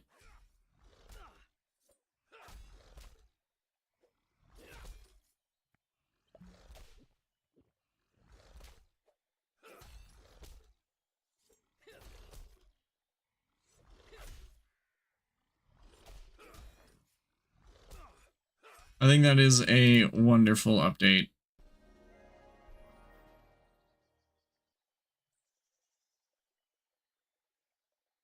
Oh, fine. Another thing that would be cool, I think, if we go to the bestiary. Okay, that's got the kill count. Okay, that has the kill counts there. Okay, I was just thinking for like monster mastery. Oh, okay, there is different too. I thought it was just 200 for everything. But it's 200 chickens, 200 mice, 1,000 rats, 1,000 cows, 1,000 imps, 2,500 scorpions, 2,500 goblins. Oh, how does this go? Oh, and now, okay, that's, yeah, that felt a little awkward. 2,500 skeletons, 5,000 fire dwarfs, 7,500 ice giants, 7,500 lesser demons. Okay, yeah, that scaling's fine. I just thought it was 200 for everything because I didn't look close enough.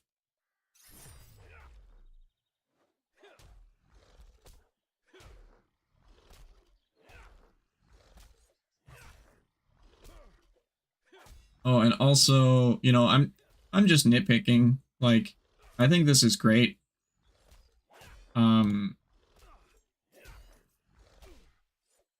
The next and previous buttons could be like little icons. I'm sure that's on your radar somewhere, rather than just like the text. Just have like a little square arrow or something, like a square with an arrow in it. I think that would tidy things up nicely.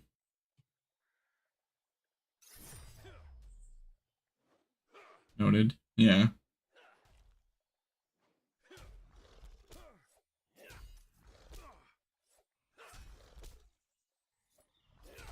Yeah, because like the next... Also, the white is a little hard to see on the background, but I guess you might not want it black, so there might be a better color. Maybe like a red to match the cover of the book or something. I think that's about all my... Do you do UI at work? No, I'm actually technically currently unemployed. But for a while I was doing some QA testing for like websites and stuff where it was like record your screen and your mic and like try to complete these tasks and voice all of your thoughts as you have them kind of thing while you're navigating the website. So I have, I don't know, a couple hours of experience doing that.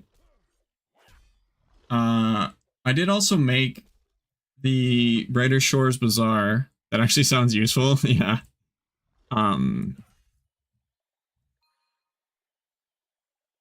Like the trading site BS Bazaar. I made that. It's not like the UI isn't perfect on it, but it's not bad.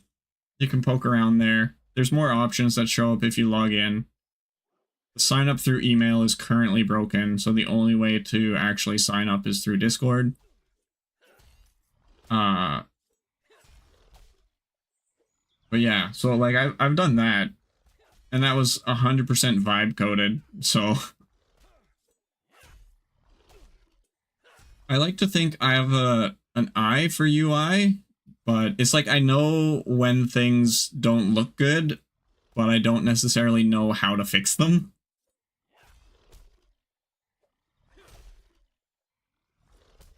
But yeah, I don't know. I was gonna say if you need beta testers, but this is literally a beta test.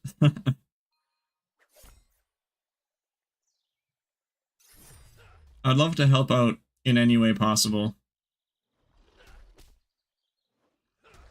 Including wiki stuff. I have a point challenge goal thing on my channel. When enough people contribute enough channel points, I'll do a stream where I edit the Microscape wiki.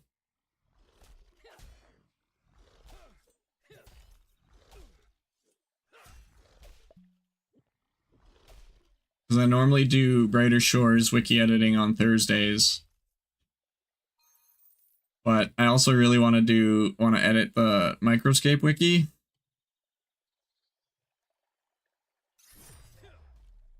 But I want to make sure that it's something the viewers actually want or are interested in.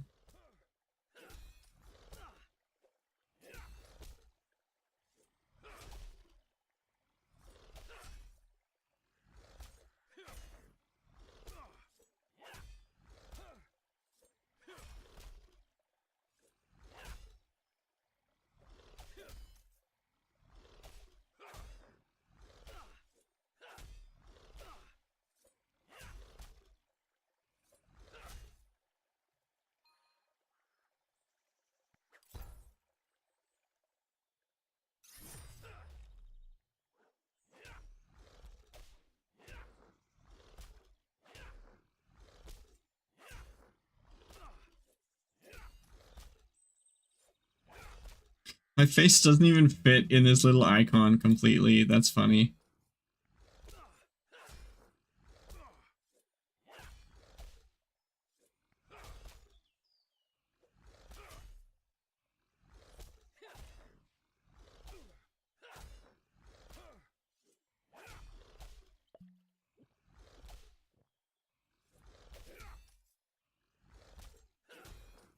But yeah, all in all, great work, Kent. I love it. It helps give me a sense of direction. It's like, I can complete this thing by killing 200 mice? Sick. Guess I'm gonna go kill 200 mice.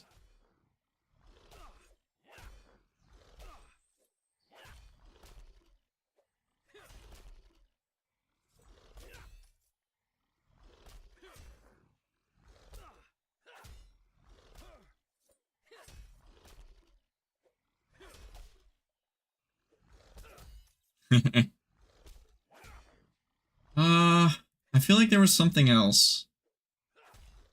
Like, I noticed that felt kind of weird. Yeah, okay. So that'll kind of... Hang on, I'll bring up the BRB screen so you can see the full thing. If I go here and then click on something like the bazaar.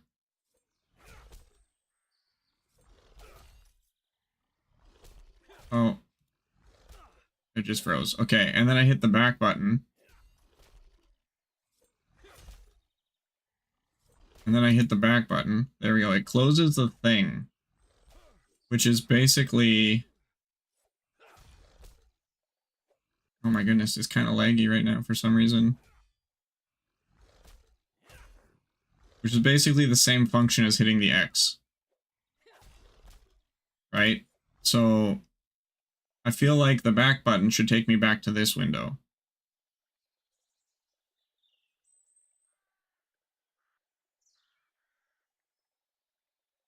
Right? Because then to actually open this again... I see. Yeah. So it's like inventory. And then if I want to go back there, I have to hit this again. And it like pops up on top. And then I close it and it closes everything. So there's still a little bit of jank. You know what I mean? Just another thing I observed that felt a little weird. After getting a steel scimitar, I'm once again reminded you can't dual wield scimitars in OSRS. Can you dual wield in Microscape? Oh, that's inventory. I wanted equipment. Oh, hey, here. What happens if I do this? Let's see. And then I open this. And then I do inventory. Okay, that swaps it out, which isn't terrible. Oh, and then... Okay, that's weird. Okay, so let's see what happens when I do this, Kent. Oh, I guess you can't really see. We'll go back to the BRB so I can show you. So right now, I have equip... Oh, I died. I have equipment open. So if we open inventory... And then activity...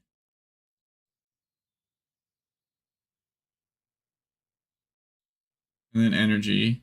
Yeah, behavior changes based on window sizes. Oh, okay, that's fair. Then if I go back, it takes me to activity, and then back. It takes me to inventory, and then back, and it takes me to equipment, and then back, and then it closes. So that's kind of interesting. I mean, I'm probably playing it at a weird window size, honestly.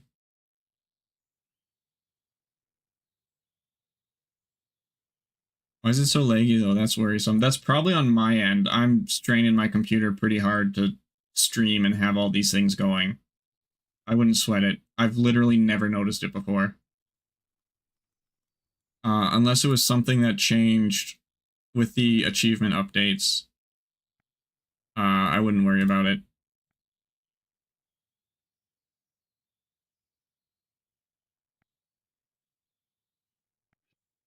It is most likely on my end.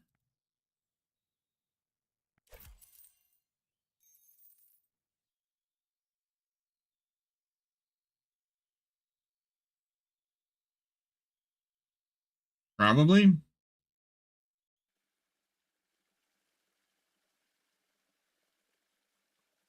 It's hard to say.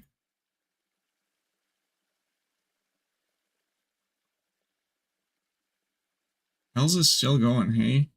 And Vorpal's not up. Oh, Vorpal is up yet. Okay. Yeah. I don't know. It seems like it's fine when I'm not putting it in OBS. It's definitely better. And I wonder...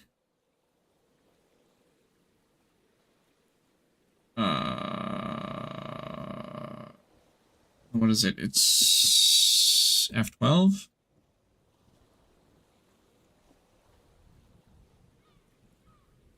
Getting any console errors?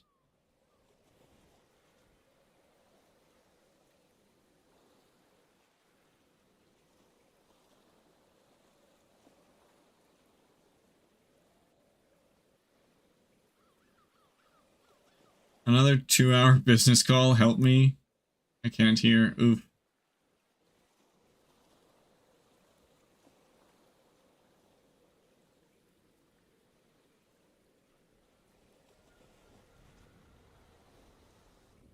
Yeah, I mean, no console errors, so that's good.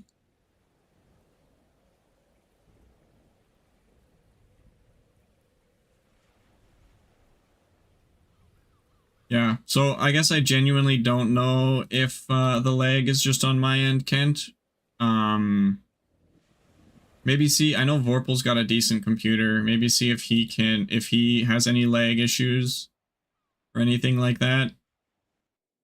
Pop into his chat, ask him to poke around, see if anything lags.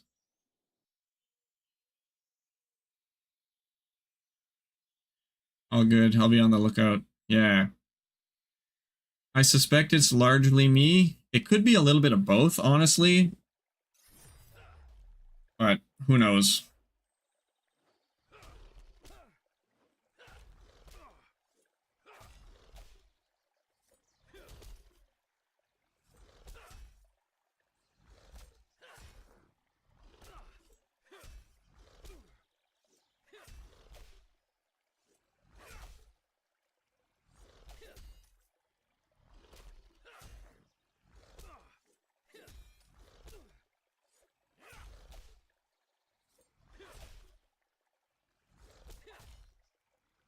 Leatherworking area not lagging.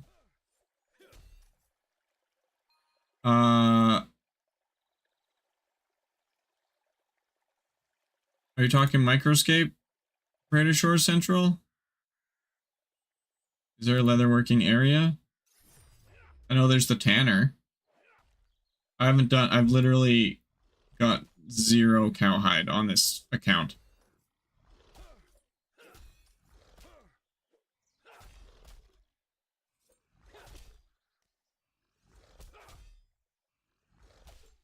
I just came back in, thought you were talking about leg on shores, lol. No, we're doing Kent is the guy who made Microscape.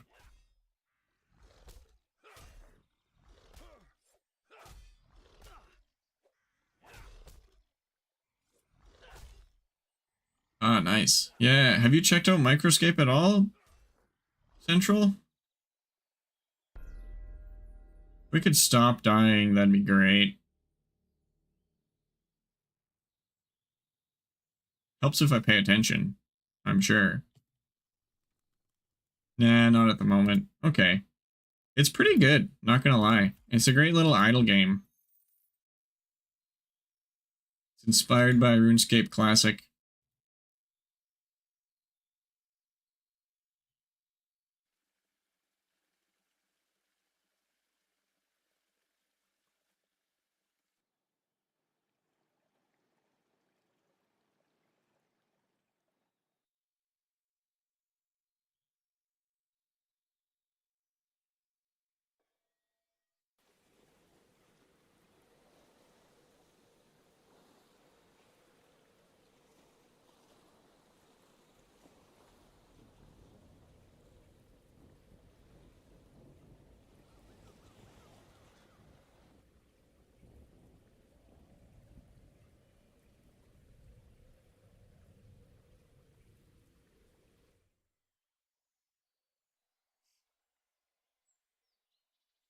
I'm trying to get Jimmy as a bot to use it, but having a hard time getting some bites.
Man, a Hairbeast mask would be really interesting.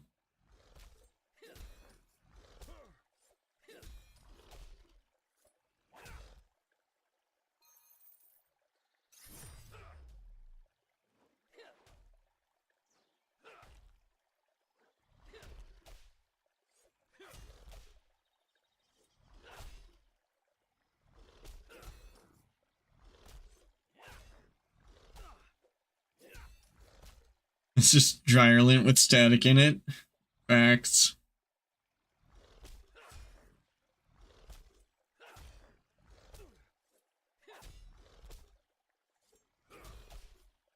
About 1 hour till end of stream, by the way.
Okay.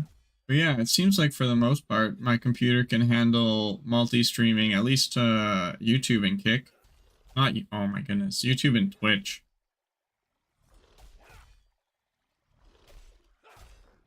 So that's good. I might try to keep doing that. Oh, this is not gonna be good. Come on, come on, come on. Ah, dang it.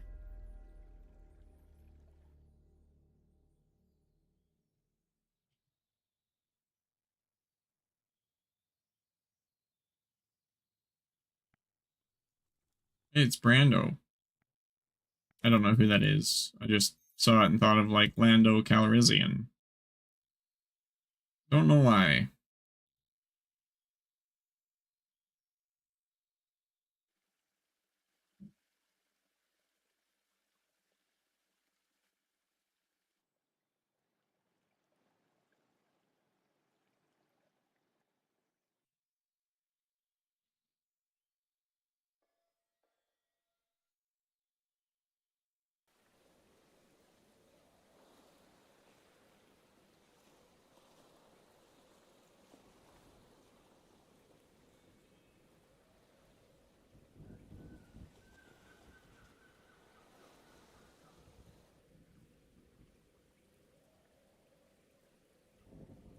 And I'm so happy that Ventures give you like hundreds of items now.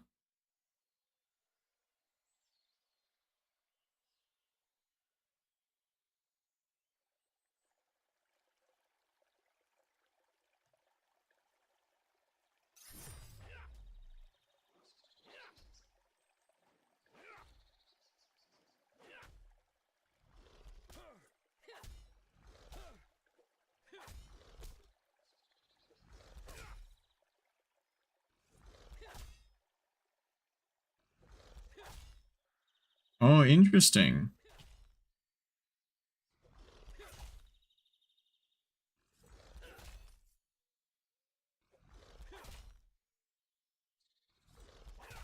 We can trade 1-to-1. That's sick. Okay. Huge combat tech that I totally missed on my combat tricks video.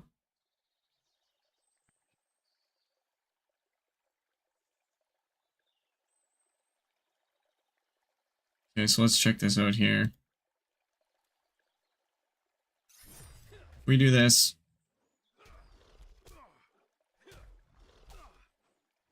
And then switch to the two-handed.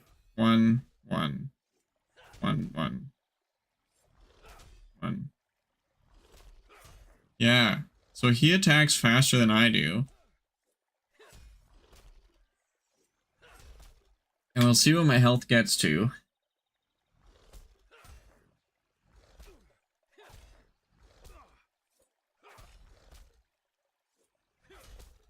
Yeah, 151, 129.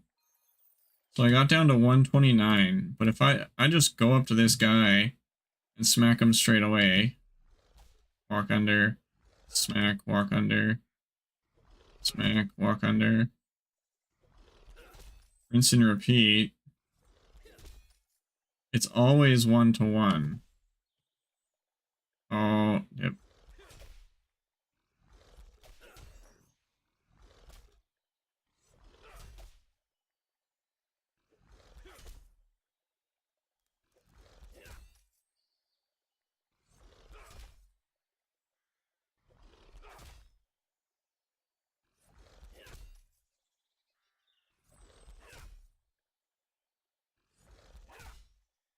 Okay, so this one didn't make a huge difference. I was down to 4. Hey, 70 combat, sick.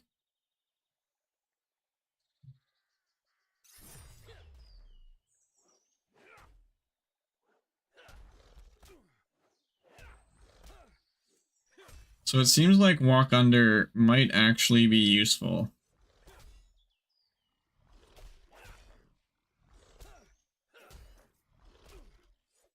For like slower weapons.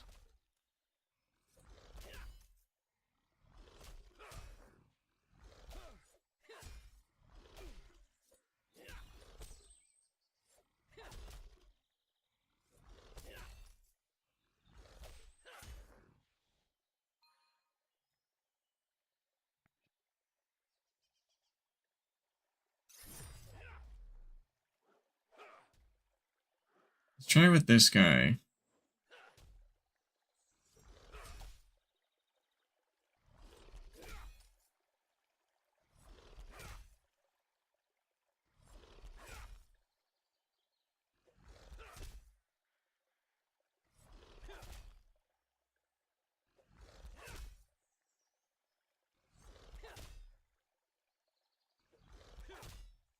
Yeah, so here it's making a huge difference. And I think the difference is because... Oh.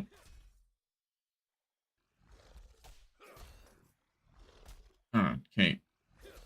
Because I actually used the ranged.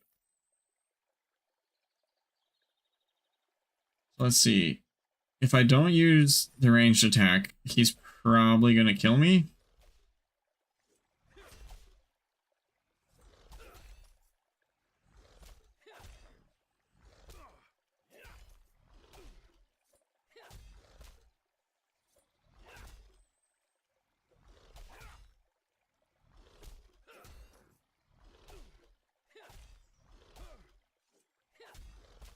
Yeah, he's definitely going to kill me here.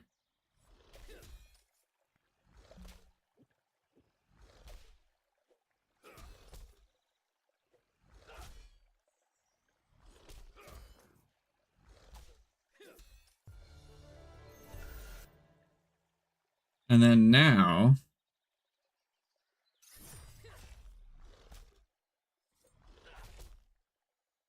if I don't do the ranged, but do the walk under technique...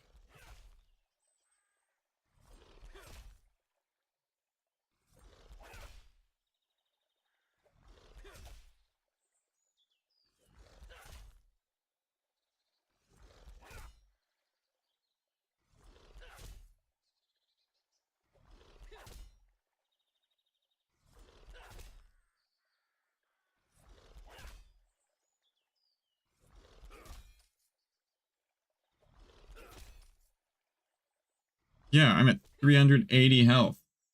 Wow, that makes a huge difference. Wild.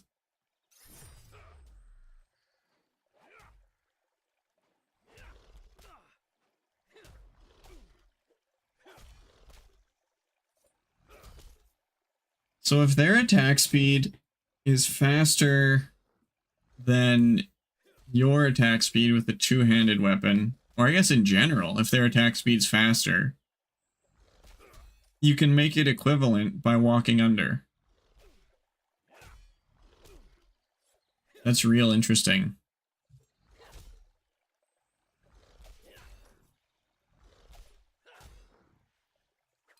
Ooh, is this better? Slightly. And what do the hair beasts attack with?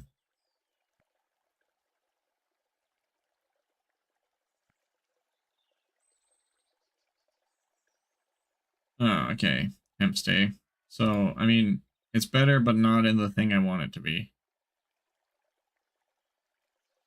It's better in Infernae, though, so that might be nice when I get to the goblins if I don't get anything better. We'll keep it for now.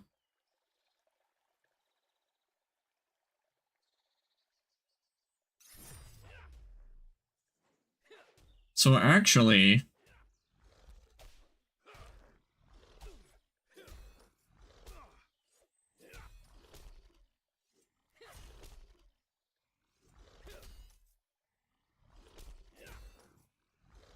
hold on a minute.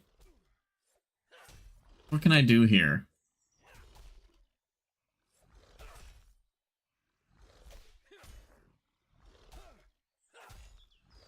I might be able to use this. I'm going to try it on a carnivorous plant. The walk under deal.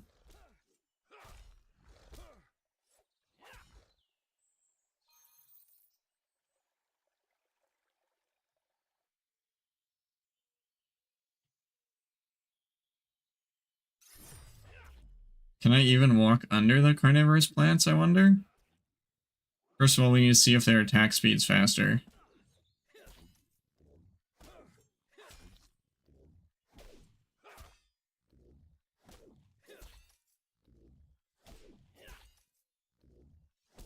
It actually looks to be about the same.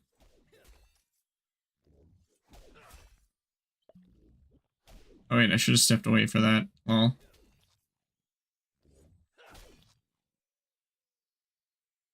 Eh. That's funny. Can't catch me, I'm the gingerbread man. What are you weak to? Cryo. Oh, perfect, actually. Ooh.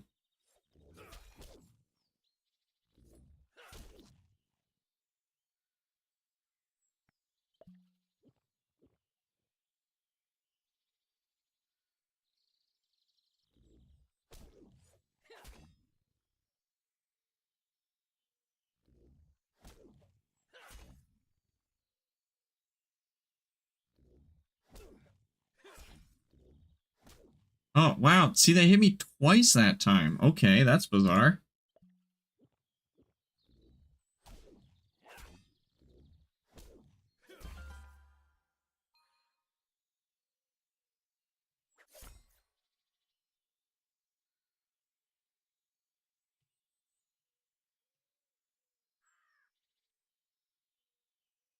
So, hang on. I wonder...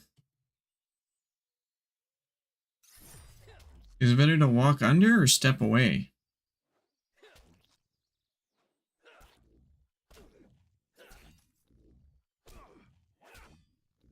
Hello? I can't walk under this one. Weird.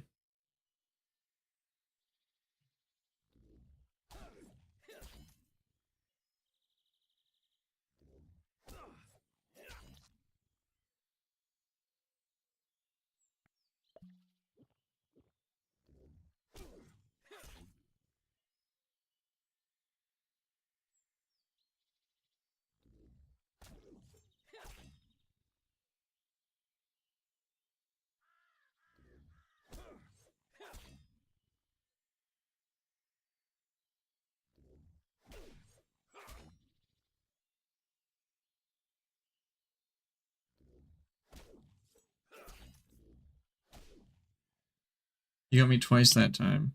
Boom. I have to back up before my swing is done.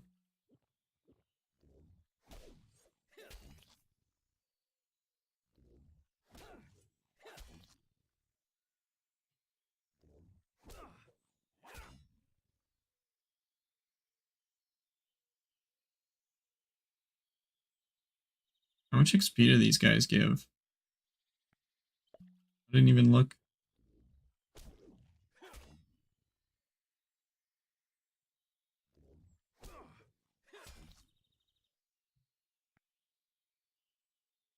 $8,370 as opposed to okay, 4,514, so literally almost double.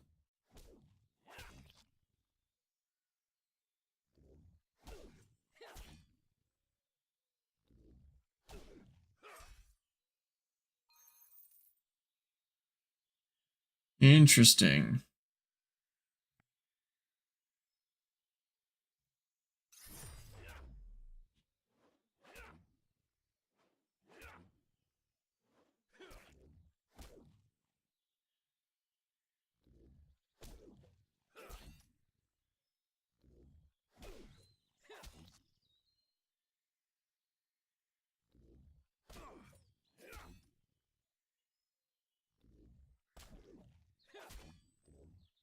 Ah, okay, you got me twice that time because I didn't back up in time.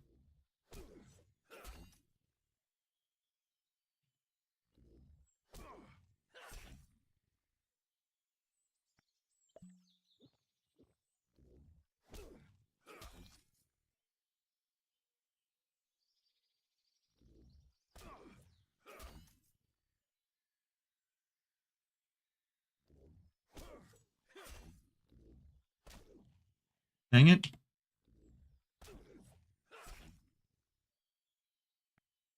So we'll say 2 potions so far.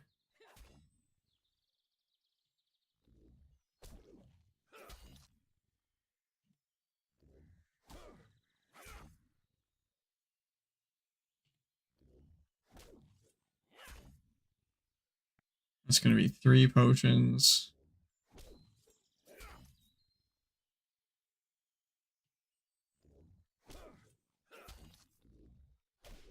Dang it.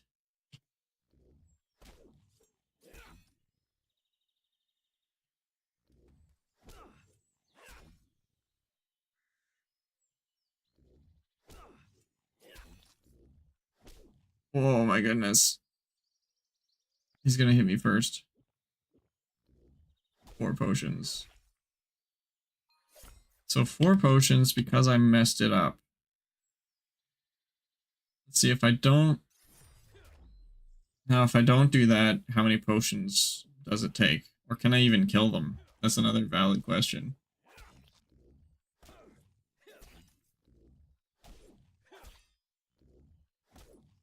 Because, like, what's the speed trade-off here?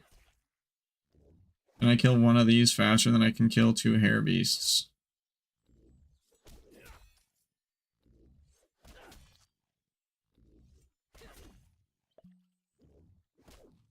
One potion.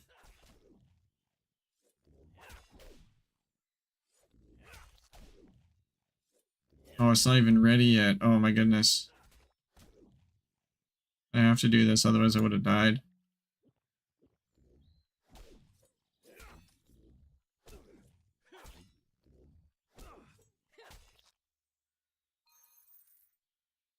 Okay, so that was definitely faster.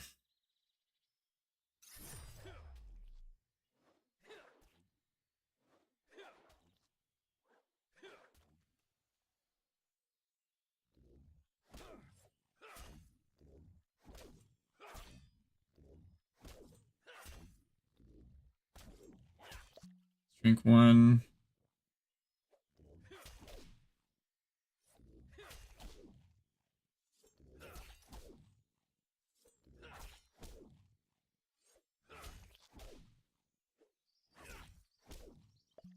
That's 2.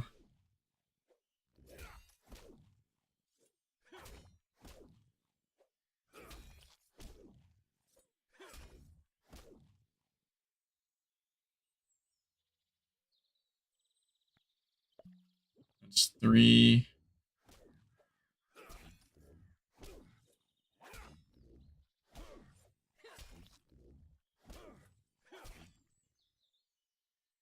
You definitely can one-shot me here.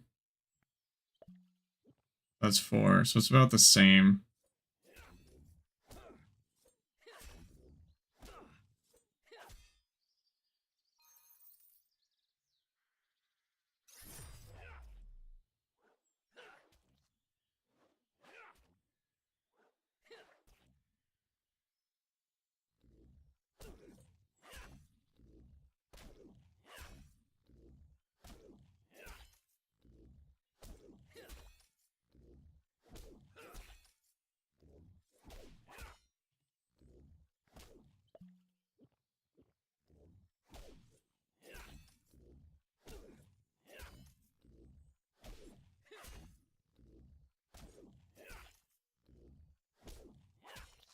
$123. Wow.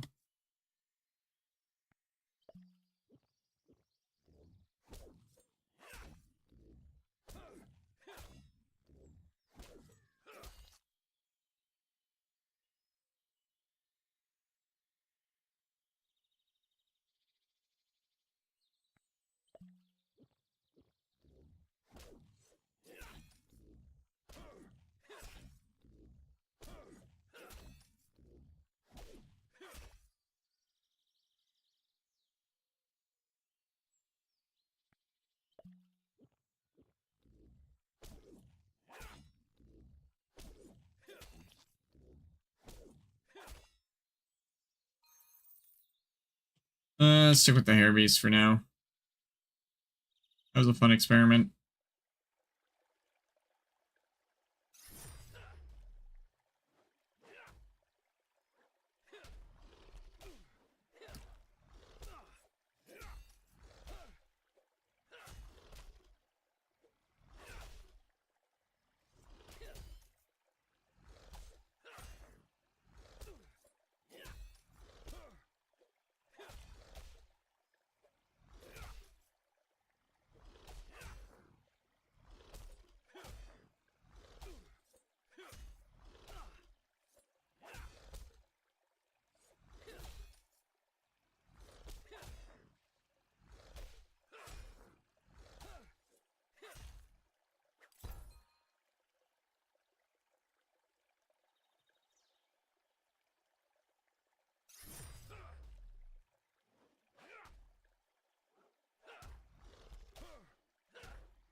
The speed's actually not far off.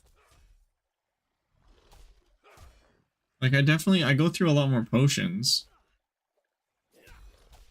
But I almost think it's worth it for the speed.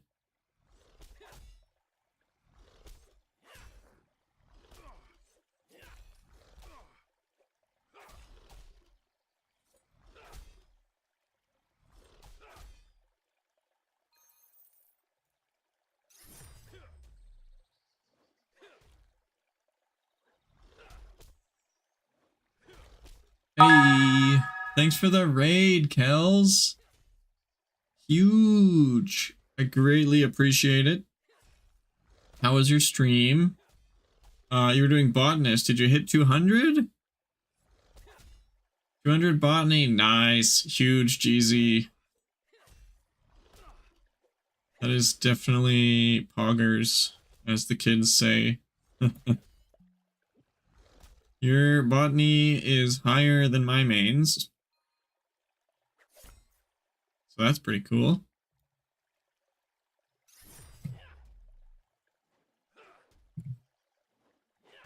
I got 200 merchant a couple days ago, so I'm on a roll. Nice. I think next is woodcutting and carp. I think carp is my favorite, like, AFK skill. Like, it's way better than leatherworking as far as, like, chillness goes. I really like carp.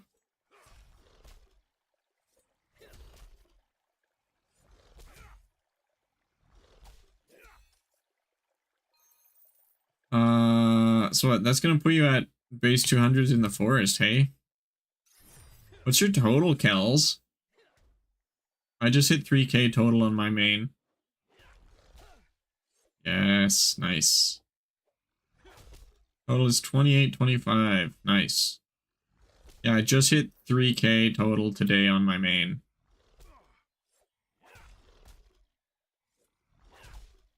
All I need is Boneright 200 for the mines. Nice. I'm missing stonemason and mining.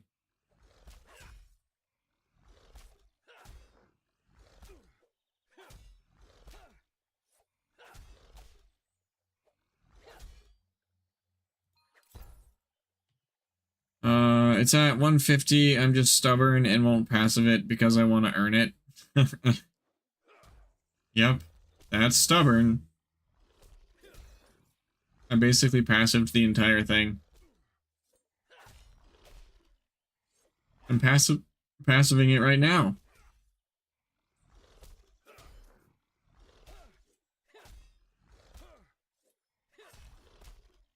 Although I think maybe not tomorrow, but the next day I'm gonna have to actually get 4 KP to unlock the next passive.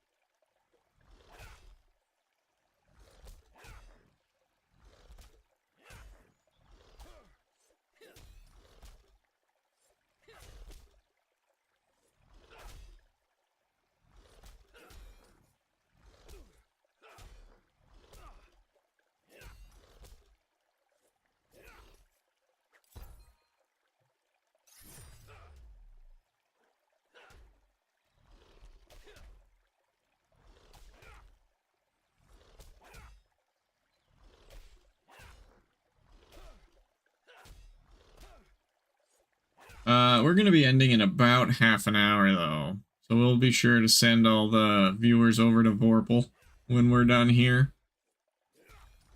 But if you gotta go do your post-stream self-care or whatever, don't feel obligated to hang around. I mean, I want you to hang around, but don't feel like you have to.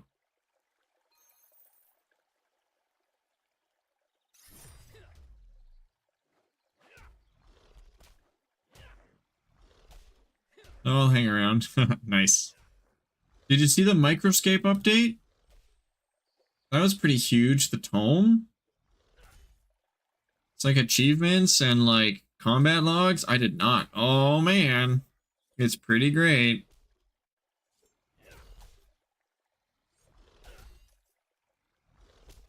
I'm bad. I just leave it running. I mean, me too, but I have it like off to the side. So I see when the pop-ups happen, like whenever I get a level or whatever. And I got a bunch of like pop-ups saying it's like, hey, you got an achievement. And I'm just like, what the heck? Ash actually pointed it out. He's like, what's going on with your microscape? I'm just like, I don't know. Looked at it and I got like 6 achievements. So I'm just like, alright. Sick.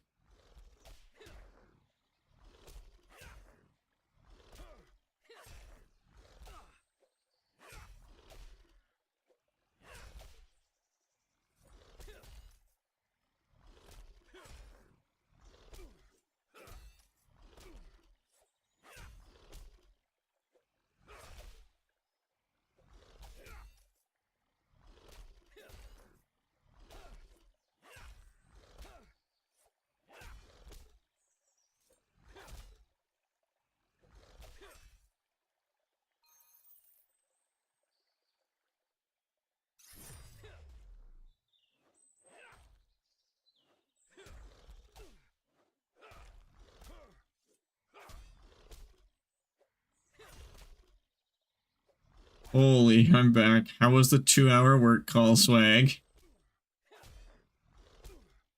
Ripperonis.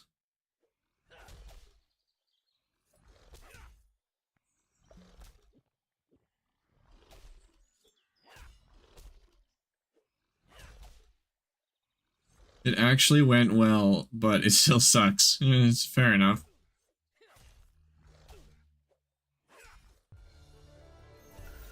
Oh, can't save it for later. That means it's drink time.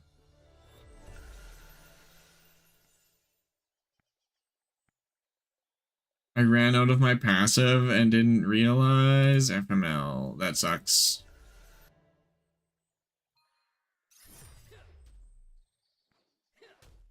Sucks to suck. Just kidding. I do that all the time. Well, no. I do it from time to time.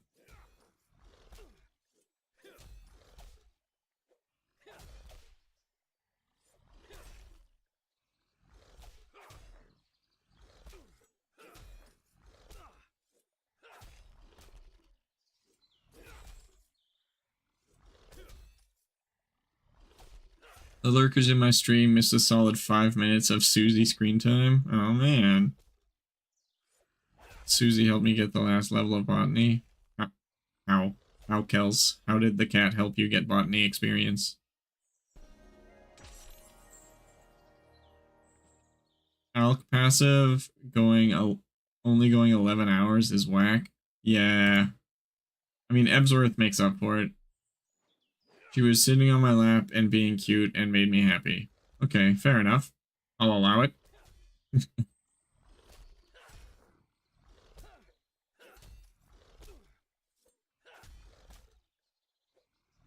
She's yelling at you right now. Okay.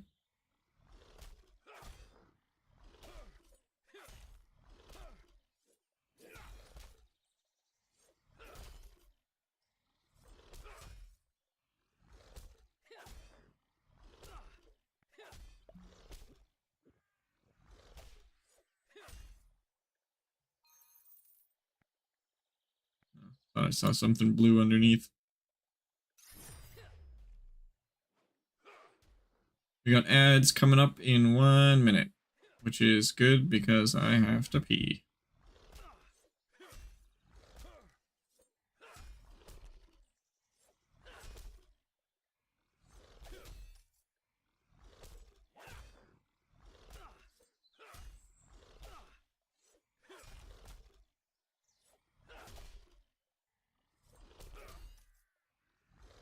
She has food, so I don't know what her issue is. Cats be cats.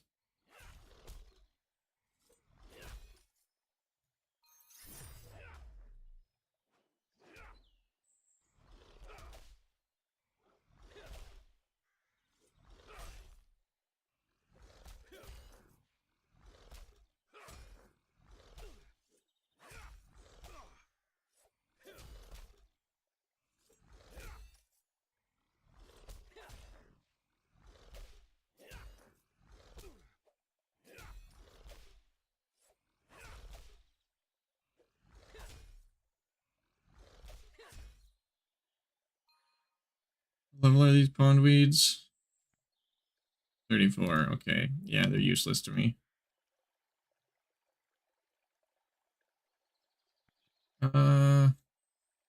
Yeah, I don't think I'm gonna do that because there should be ads right now. No? Dang it. Where's the button? There it is.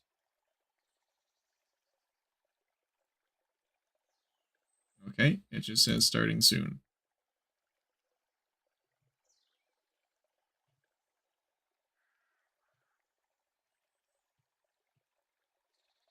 Hey, PK Fire, welcome, welcome. There it is, Spirit back.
So I was muted that whole time.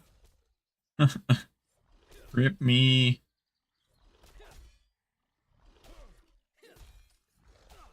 I'm bad at this game. I was about to type. Yeah, I just noticed. Like, no one's saying anything. It's like, oh, because I'm not saying anything. That makes sense. Yep.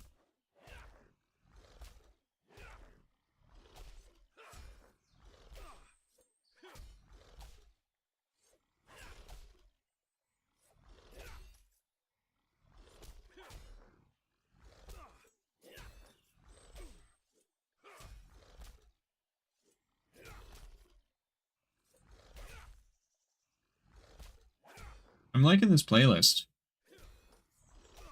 It's ambient synthwave / space wave. I'm dead.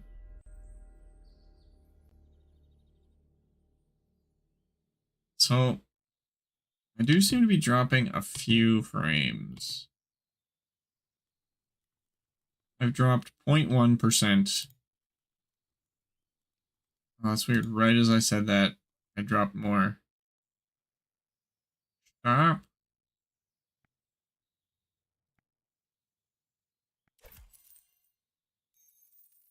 Okay, we're good. It's so weird that the internet fluctuates like that. I mean, I am on Wi-Fi, but it's still so, like, seemingly random. It's like, what's changed to cause interference? I couldn't tell you. Also, we're done in about 15 minutes. So now it seems like a good time to do my final point redeem. Ooh, we're almost at the Microscape Wiki Stream reward. I wonder if we will get there before Thursday. That'd be kind of cool.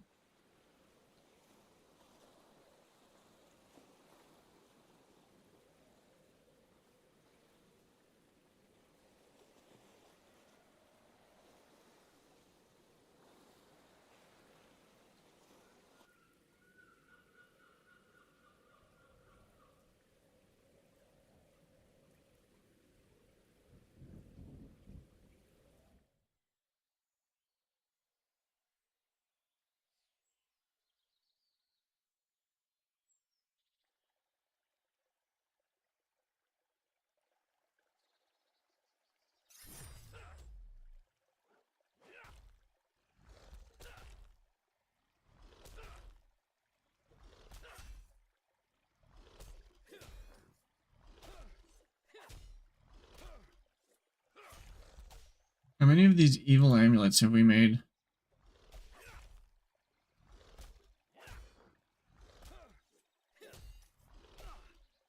Wonder if I should switch to good ones.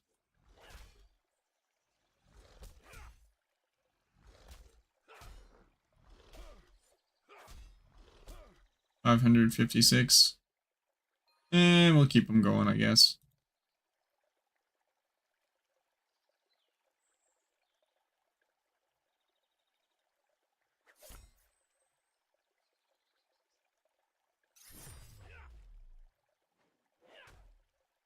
Oh.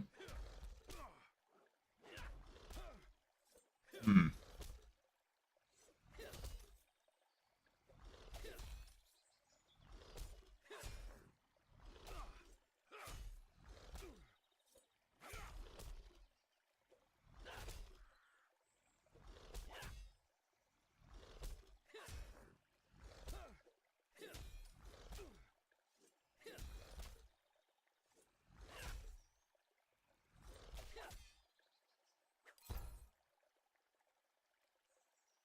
What level are the next goblins at?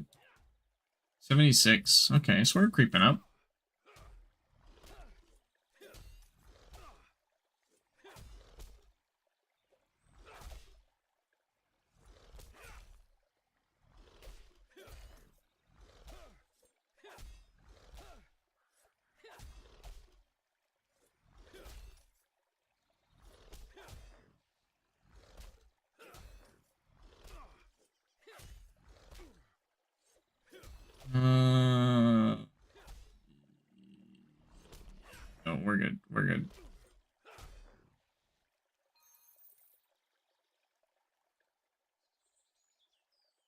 Hey, we had 5 gold and I didn't even notice. Sick. That's gonna help with the alk.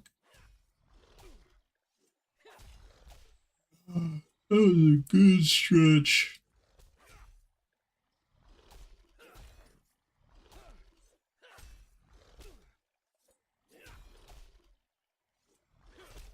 %8 cren pots unlocked. Woo! What is that? 226? Debating if I sell them or save them for my leatherworking. Yeah, that's a tough call, honestly. 261. Okay, I got 2/3 of the numbers right. That's got to count for something, right?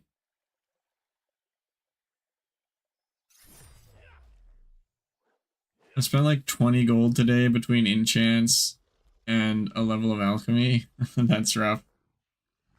Ash made me spend my money again. No, you chose to spend your money. Med P-Kate, welcome. That's why I don't even bother with tool enchants. Doesn't seem worth it to me.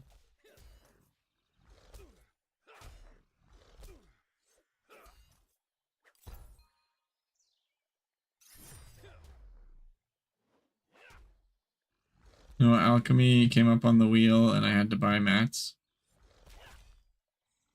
Yeah, but you have the skill wheel. Ash added alchemy to the wheel 9 times. That's funny. It's like you don't have to have a wheel though. So it's still, I still say it's on you.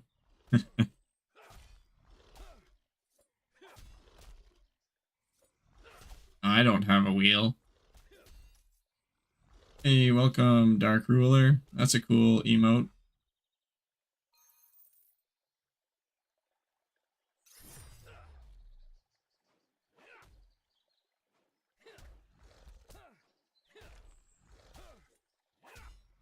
Don't you dare use logic against me. It's the only thing I got, Kells. It's the only thing I got. Well, this guy is slapping me hard.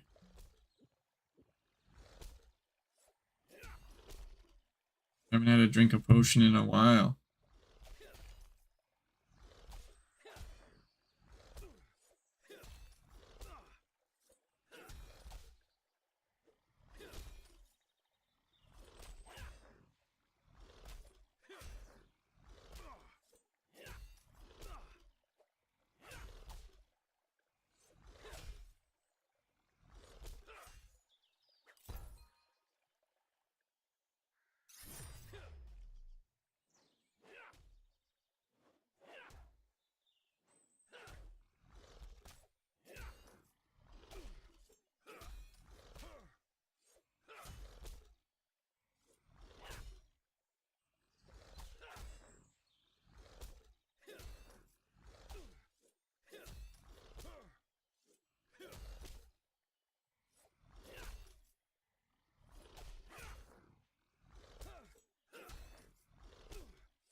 Oh, Kells.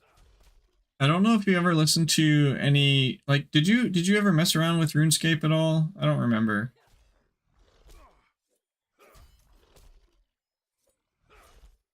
Yeah, you did a little bit, hey? Yeah, a bit. Okay, so I was thinking with your whole podcast thing with Dougie, there's a RuneScape podcast that I actually used to listen to basically religiously that I really liked. And I think they have a really good format, and I think it would be worth listening, like for you and Dougie to like listen to an episode or two, to kind of get a vibe, I guess, just for how they do it. And I think it's a really good format with how they do it and stuff like that. I'll send you guys, I'll put a link in the Discord or something. Yeah, link it in the Discord. Okay, will do. I think if you were to follow a similar sort of format, it would be a good idea.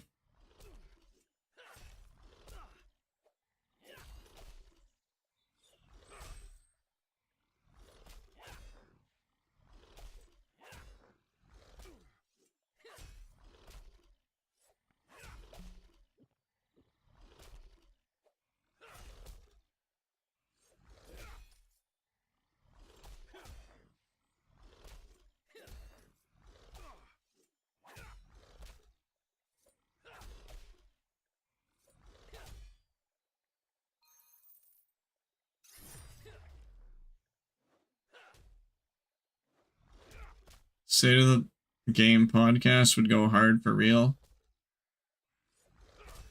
Yeah, I mean, you're not wrong, Swagwagon. I just think in order for that to be really viable, we would need to be getting updates faster. Which, I mean, it seems like we might be in year 2 of this game. But other than that, it would be like a monthly episode kind of thing. Otherwise, there wouldn't be enough to talk about. Yes and no, I feel like there's always something to talk about. That's true. Yappers be yapping. Yeah, like even you and me the other day, we talked about the vendor shores, right? And that's been a point of discussion basically since about day 1. It might not be like update related always, but you could find something. Yeah, exactly. That's very true. Weekly might be a bit much. Bi-weekly would probably be manageable. Monthly would guarantee like lots of stuff to talk about, I think.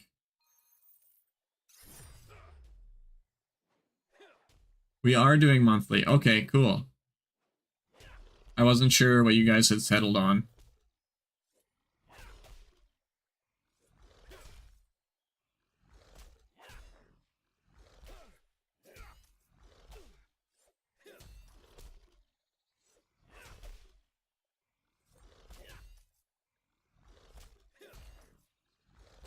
At least until content speeds up. Yeah, okay. I'm just not an organizer, and you need to be pretty organized for a podcast to be good and not come across as random / unstructured. Yeah, I think we were also talking about this a little bit when we were talking about my latest video. Oh, don't die! Dang it. That it's like there's a fine balance between like scripted and improv. And the thing that works best for me is not necessarily scripted, but like bullet points. Right? So I can see a bullet point, remember a topic, ramble about that topic, and then when there's a lull, look at the next bullet point, and then get reminded of that topic, and then ramble about that topic. That's how I work best, because that way it doesn't feel scripted, but at the same time, it's not completely off the rails.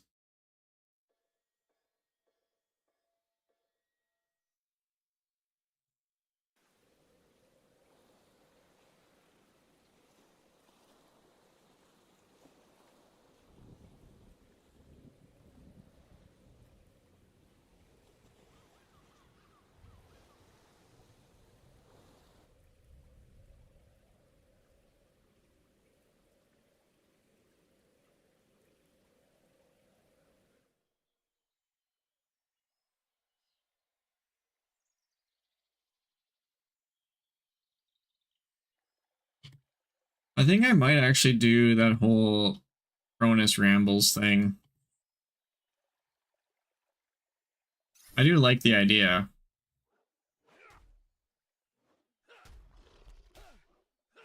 But I don't really want it to feel like a podcast, but I know I definitely do better.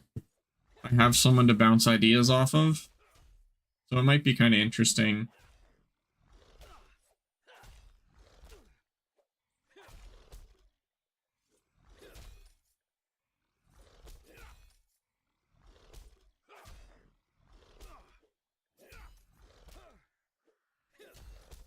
Microscape, yay, yeah, Esper Bucket, welcome, welcome. We got Microscape. I mean, we're ending the stream pretty quick, but I'll raid another Microscape person, so you don't have to worry. I mentioned it days ago, so we're not copying, I swear. And I actually, like, I got the idea from Dougie.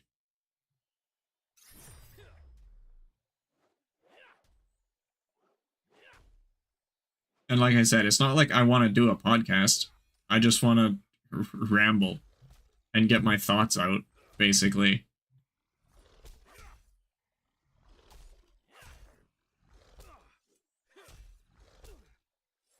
I mean, and I don't want to impose on yours and Dougie's podcast, Kells, but I don't know, maybe I could be a semi-regular guest and ramble a bunch.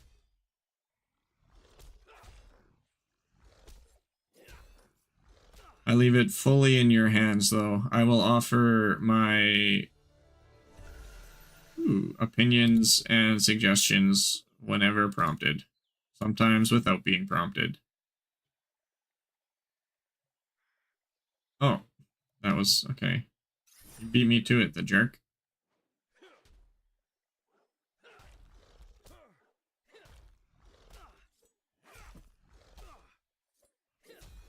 I feel like you can't really have a podcast with one person, you know?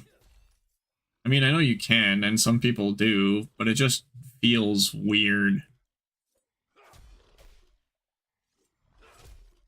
This is a community-ran podcast. Dougie and I are just the mouthpieces.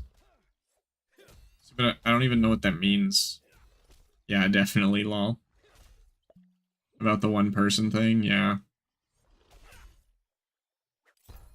Man, why does the conversation always pick up and get good right as I'm supposed to end the stream? That's super annoying. It's like, I mean, I can stretch it a little bit.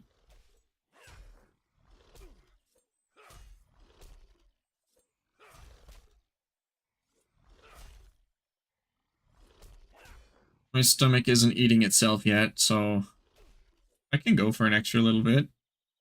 The goal is to have a team working on the podcast and helping organize it. Yeah, but it's like,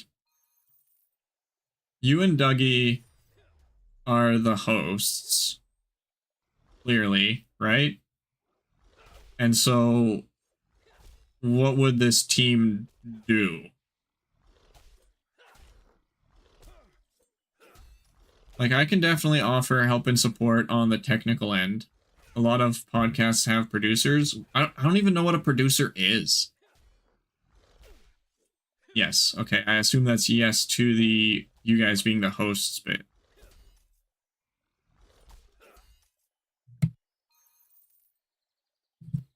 Sorry, I ramble too much. And if you guys do decide to not go live, and rather do a pre-recorded thing, which I've stated in the Discord I think is the better option.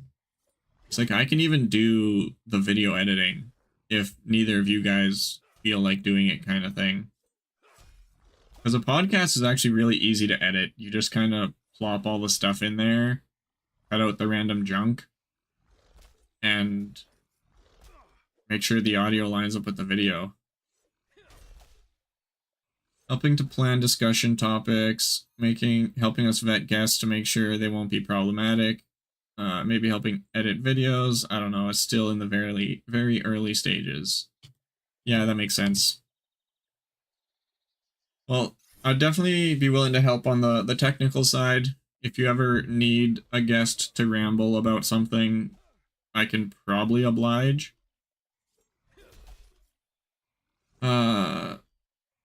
So producers, you just manage the flow of it, kinda, with documents on talking points and sometimes live, depending on the podcast. Yeah.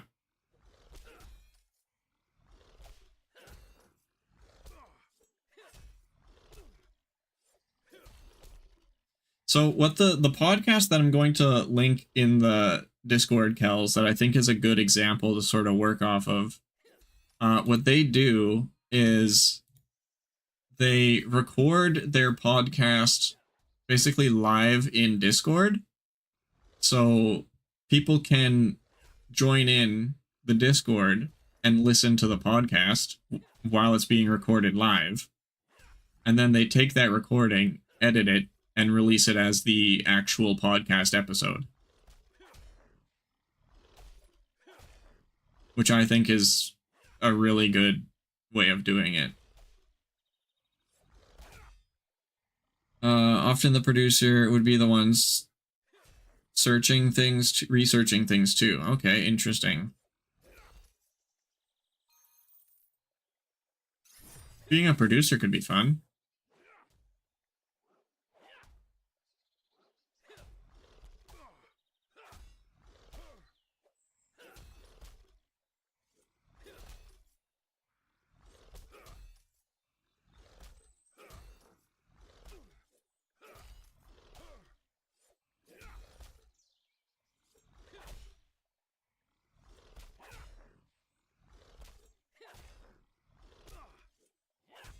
I think for podcasts, you're kind of like a TV shows writer plus producer in one, depending on the team size.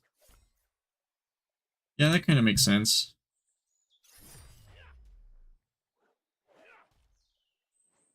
I mean, I don't know what a producer does in things like movies and TV shows. I assume it's more the same of what you've said, basically.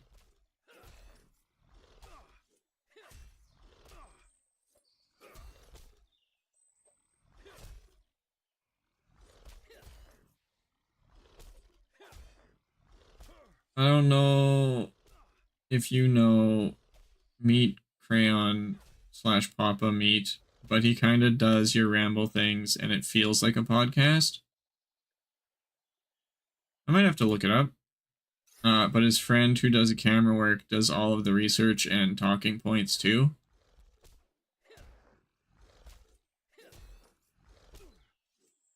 Interesting. So I'm just curious as to how a producer interacts with uh, the talent while things are going on. Like if there's a lull, they'll just be like, yeah, another talking point is this. You guys could touch on that kind of thing. And then they start talking about that. Like, is that how it works? I know a bit because I guess, is Jamie the producer of Joe Rogan's podcast? Is that what Jamie does?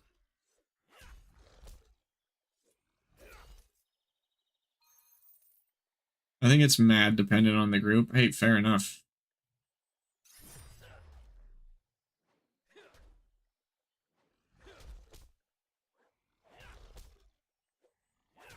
Some casters love the producer talking, some don't at all. That's true. I've listened to a couple church podcasts where the producer chimes in and they ask the producer to chime in. I don't watch Joe Rogan, but I think so from what I've seen. Okay.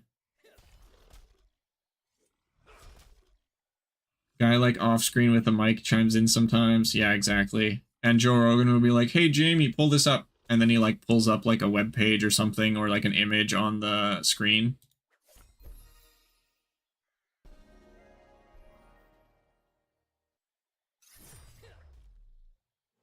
Yeah, that 100% too. Okay, I mean, maybe being a producer could be fun.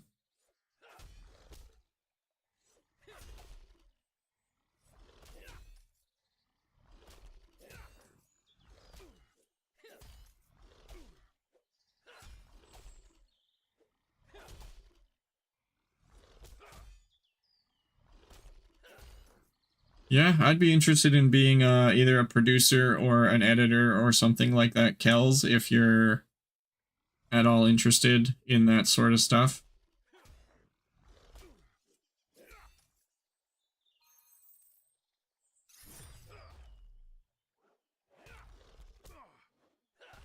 Man, I bought way too many ingredients. I'm like 400 over this level and I don't want to sell them back. I hate the idea of, I hate selling back ingredients. It's like the worst feeling ever. It's like, oh, I wasted time and money. More money than if I had actually processed these. Wasted time and money. Yeah, GG. Yeah, I can talk it over with Dougie. Okay, cool. Sounds good. I think we're gonna wrap this up though. I've been live 6 minutes longer than I usually prefer to be. So we're gonna sell our junk. And who can we raid? Let's check streams. Let's see, is it just Vorpal? There's me, Vorpal. Turnip's not playing the Shores right now, is he?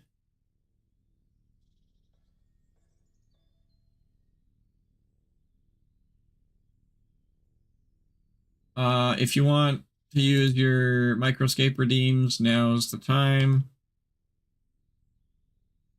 Have a good rest of your day. See you tomorrow. Turnip just went offline. Okay, cool. So it looks like it's Vorpal.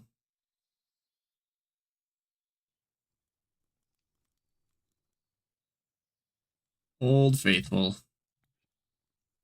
Good old Vorpal. Quartermaster, that's what I want. Do I have junk? I don't even have junk in here. Okay, that makes things easier.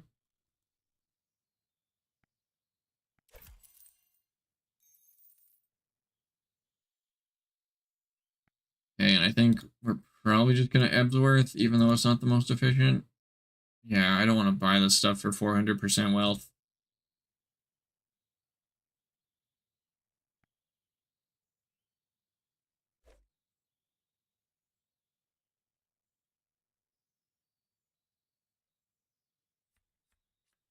All right. Raid button.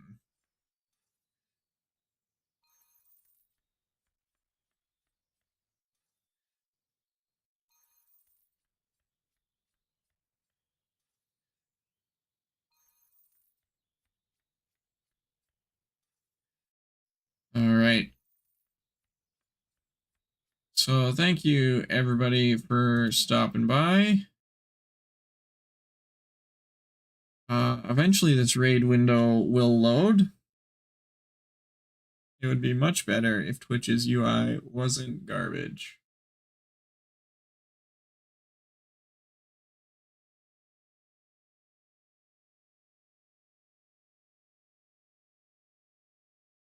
Why is Vorpal not on my list?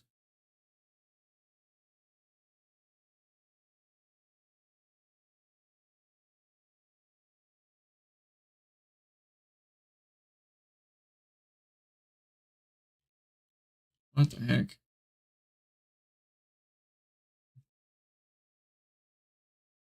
Did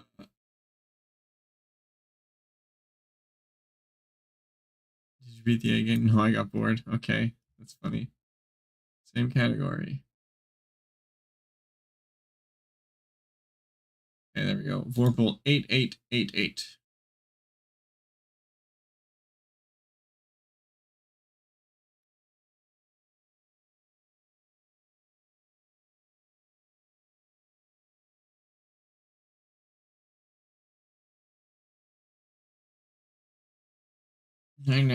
I mean, it's 1 p.m., but I appreciate the sentiment.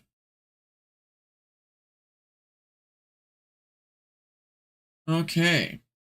Thank you, everybody, for stopping by, hanging out, all that sort of jazz. Thank you, Kels, for the raid. I greatly appreciate it.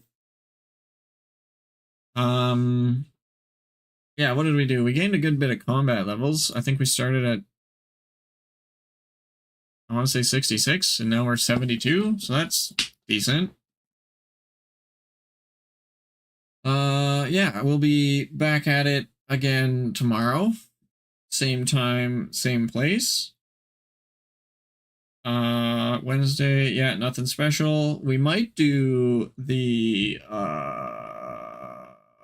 Microscape wiki editing on Thursday if we hit the point goal. But yeah. Thanks again for stopping by. See you all tomorrow. But until then, just remember that Jesus loves you, and so do I. Peace.